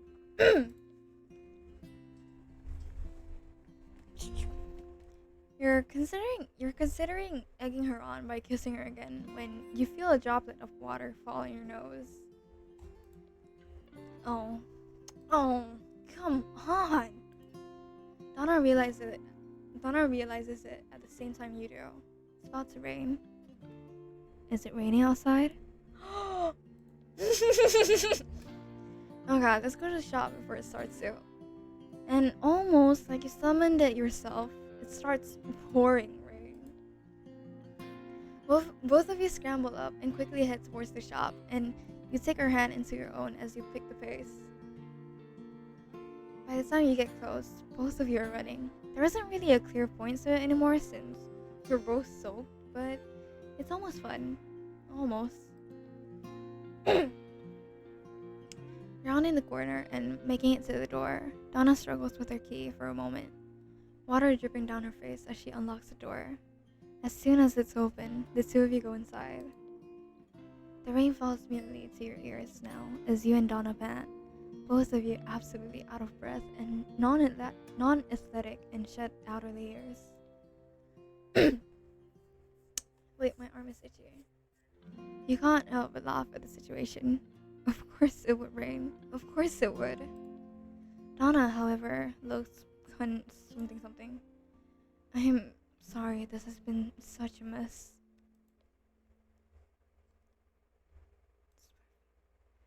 I don't think it's a mess. I actually thought it was quite nice. We got a little bit of everything. A kind of movie, a picnic, a heart-to-heart, and a rain scene. Donna's mouth quirks up slightly at your silliness. But really, it was perfect. It was a little different, sure, but different doesn't mean it wasn't fun. Different and perfect don't really align, do they? You're perfect, aren't you? Ria. Her face goes blank before it gets very, very red, and she turns away from you, slightly as if to hide it. Oh. The tips of her ears are bright red, and though she's trying to cover it, so is the rest of her face. God, she's so fucking cute. How could anyone not love her? You look out to see the rain letting up a little. We should probably take advantage of this slightly less heavy rain before it decides to come back. Donna hums from behind you and stands next to you.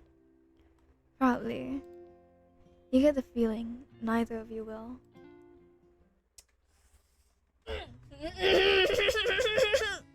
I'm so sane right now. You sit like a scolded child as Angie talks to you, pretending to be mad at you. He's very bad at it, but you know at some point she'll probably flip a switch somewhere and threaten to gut you or something. I just don't see why you thought to lie to me about it. I didn't lie. I didn't do anything. Angie opens her mouth to argue with you. She kissed me first and promptly shuts it, teeth clacking. She blinks at you in genuine shock before laughing loudly. Really? She falls backwards onto the couch with you, cackling as she pulls her phone out almost immediately. You know in your bones that you've just subjected Donna to Angie's teasing, but decide to just let it happen. Angie is still snickering when your phone buzzes. Baby girl.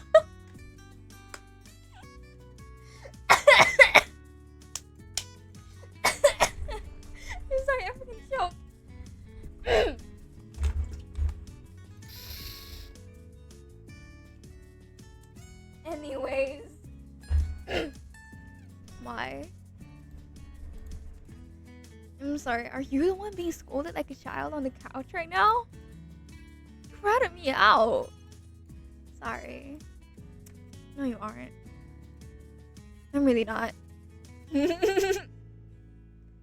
Oh, you guys are going to be so gross, aren't you? Oh, definitely. Angie sticks her tongue at you, and you grab your bag, heading out. We'll talk about this when you get back. Now, Angie, she raises a brow. That's no way to talk to your future aunt.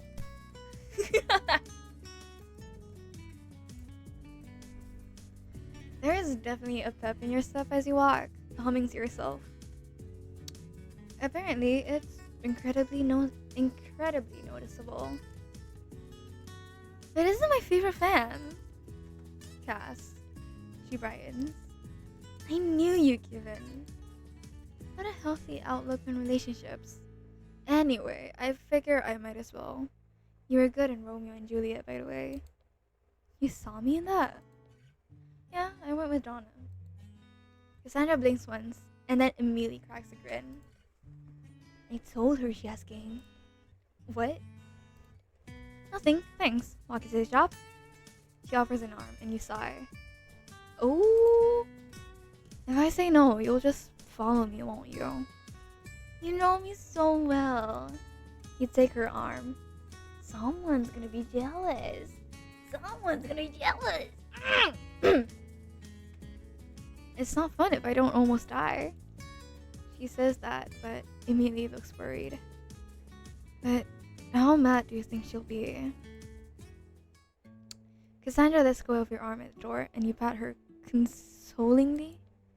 Apparently, you're on the last train of knowledge when it comes to Donna and her jealousy issues. Cherry flavor, one it says. Cassandra has mentioned that while her mother and Donna have an off and on again sisterly relationship, they usually get along unless one feels threatened by the other, which has been on an unnaturally long streak recently. Internally, you wonder if you're the problem here, or if the headmistress is the problem. I'm sorry. Or perhaps a volatile mixture of both. You step inside, and Donna peeks her head out from the nursery, a carefully controlled expression on her face until she fully registers who's at the door.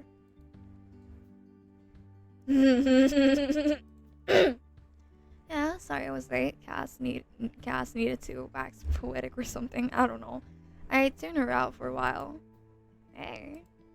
Donna's eyes flicker between the two of you for a moment, but she doesn't do much else other than round the counter and approach you. She then proceeds to completely ignore Cassandra and yanks you forward for a kiss as soon as you're in reach. With a squeak, you kiss back for a moment before she pulls away. Holy shit, Auntie, I'm right here. I know. That was probably the idea. Anyway, I'm here for apology flowers. Oh, for fuck's sake, what have you done now? With a strong start, you had thought that Donna would probably just behave like normal for the rest of the day, or maybe even be a little embarrassed over the reaction. Nope. Your entire workday is littered with distractions, as Donna can seemingly barely maintain focus long enough to do anything in the back, and you can barely even think of the word no when she comes to you. Not that you're complaining, and really, it's your own fault for underestimating her own words. Still, you think maybe things are getting a little out of hand as you can't even remember what you were originally trying to do over here. Hush. There is nobody in here, and you started it. You'd also think that she'd be a little less bossy about things, but she's been telling you what to do for the last 15 minutes. And so, like a pair of teenagers under the bleachers, the two of you are frankly making out.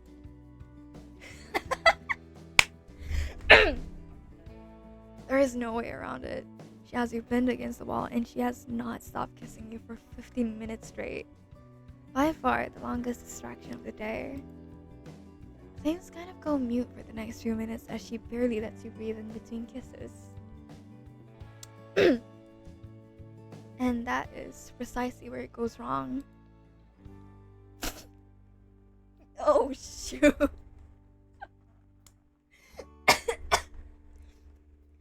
This is not what I wanted to see.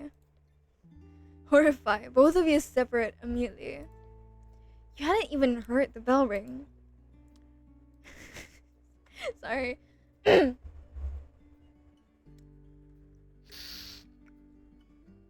is like my first time seeing Soft this freaky.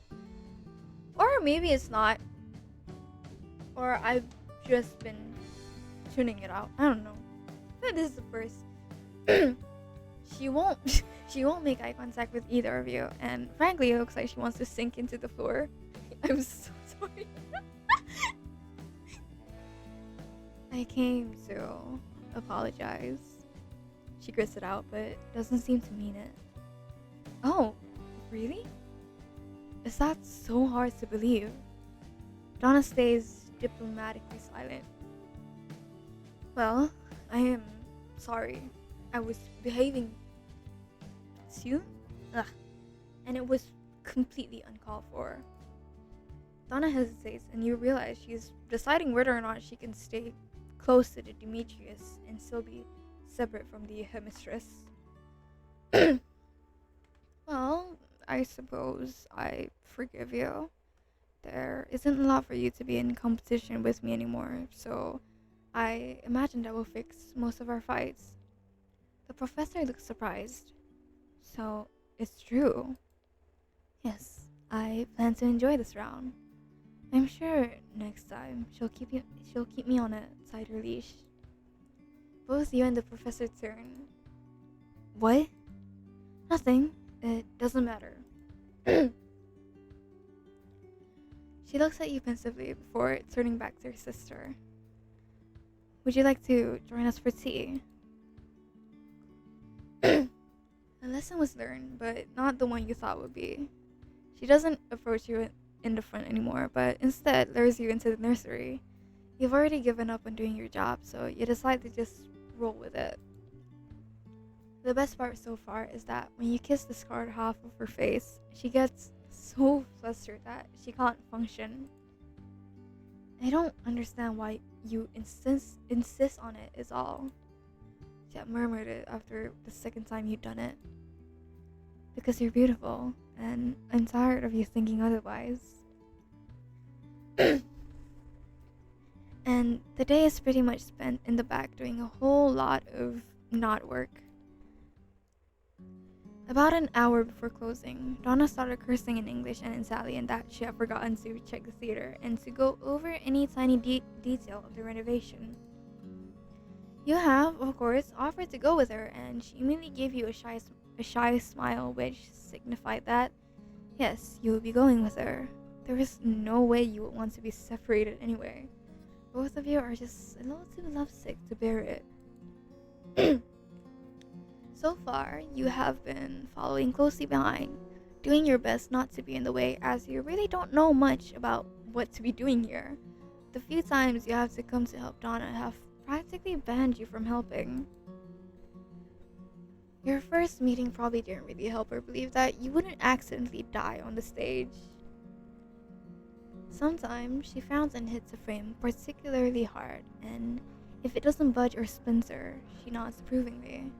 And when a few do budge under the force or splinter on impact, you are reminded that she is in fact stronger than she looks while she scribbles and notes to herself. As you two slowly make your way around, Donna begins to slow down occasionally, as if to say something to you.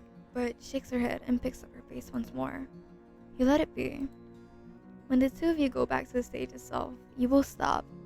Donna stares out towards the seats, thinking very hard. She starts to chew on her lip and furrows her brows as you wander? I don't know. Around the stage idly, trying to pretend like you're not entirely focused on her. She fits very well on stage. Meander. That's a word. I thought it was like a typo. God, I am so sleepy. But I want to finish this route so that the next stream I can move on with another route. Okay. She fits very well on stage if she weren't so against being noticed by so many people. You wonder if she would have been willing to act. Maybe you're biased though. Eventually, you tire of walking and walk back over to her, still staring in thought. She glances at you for a moment before quickly looking away.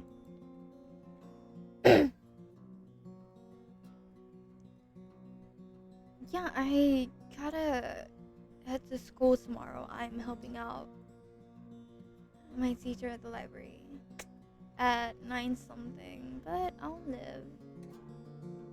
So I think we're pretty close if I remember this game correctly.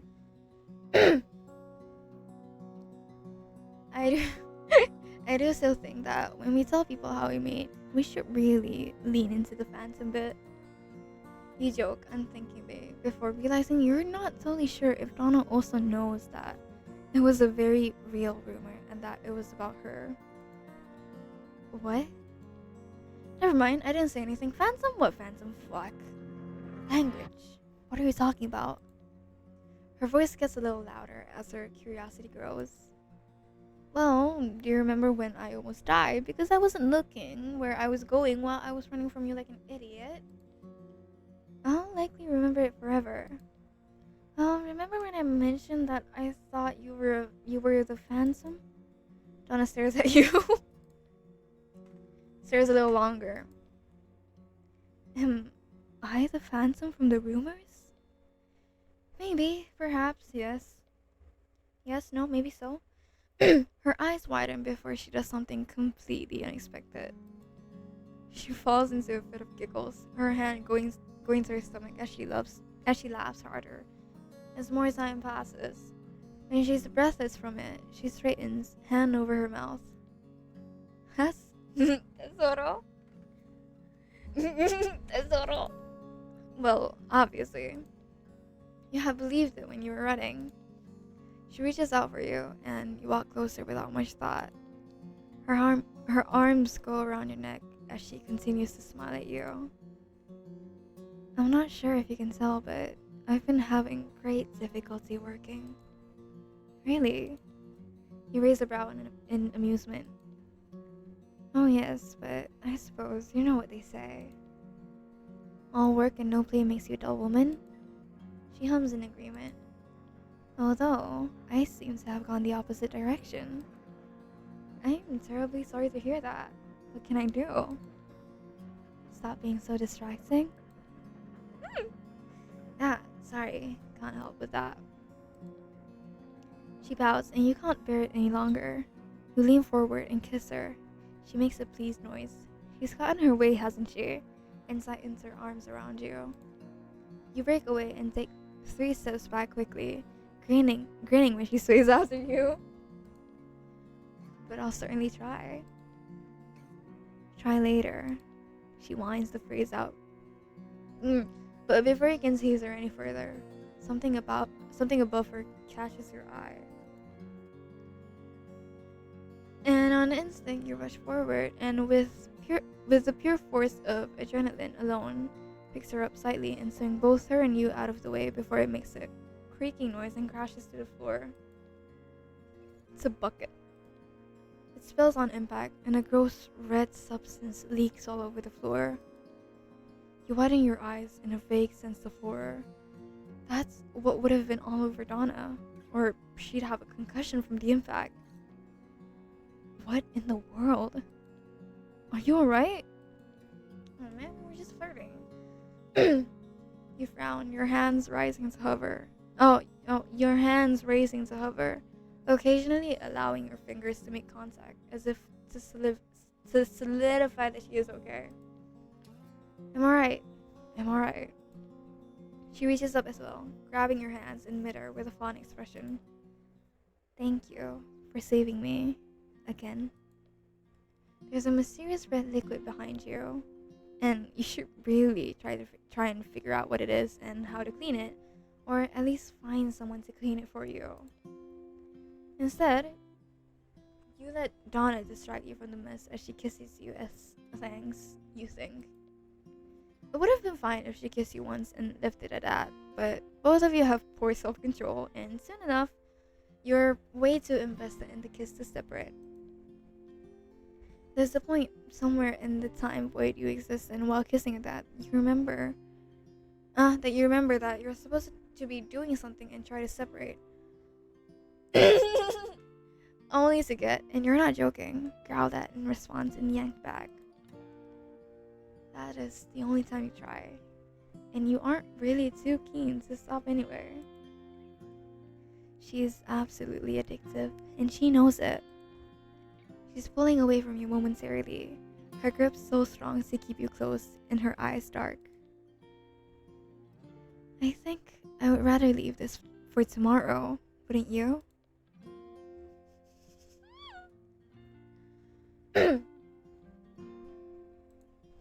Yes. Your face is flushed, but it comes out fast. She smiles, smug. Well then, let's go. She grabs you by the hand and drags you off stage. Should we tell someone about later? She stops and kisses you again. I don't have the patience for it now. Her tone speaks of the things to come. Let me take you home. You lean in unconsciously. Okay, take me home. I'm so sane right now. 1 month later. Sweetheart, where did you move the daisies? Oh my god. You was. And where are the peonies? You hear a thump as she puts down a pot and a muttering as she comes out. Don't mutter, you didn't tell me you were reorganizing again. It really shouldn't be that hard to find them. They're right there. She points just slightly to the right of you, and what do you know? They are right there. Thanks, love. You press a kiss to her temple, and she hums, likely rolling her eyes. I need water.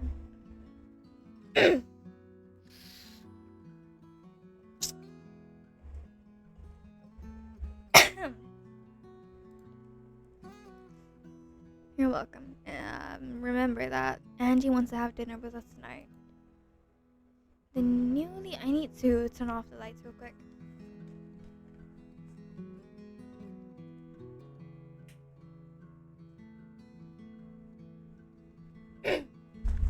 Okay. The newly mandated by Angie weekly dinner is our last week as soon as it became clear to her that this is probably going to last a very long time.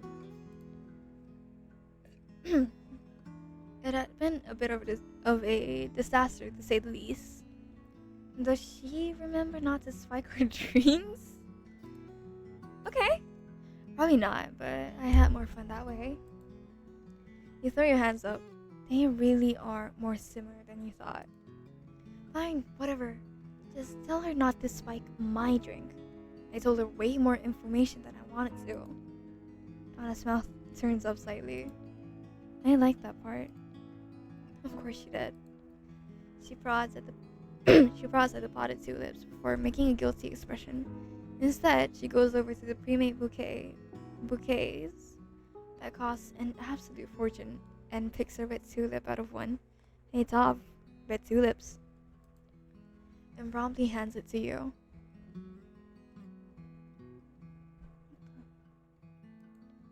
There. You grin at the meaning. True love.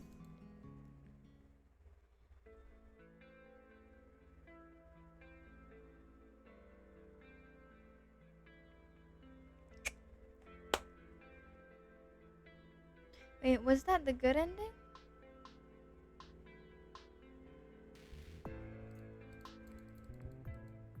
That's so bright. Okay. Oh my god, I can sleep now. Oh.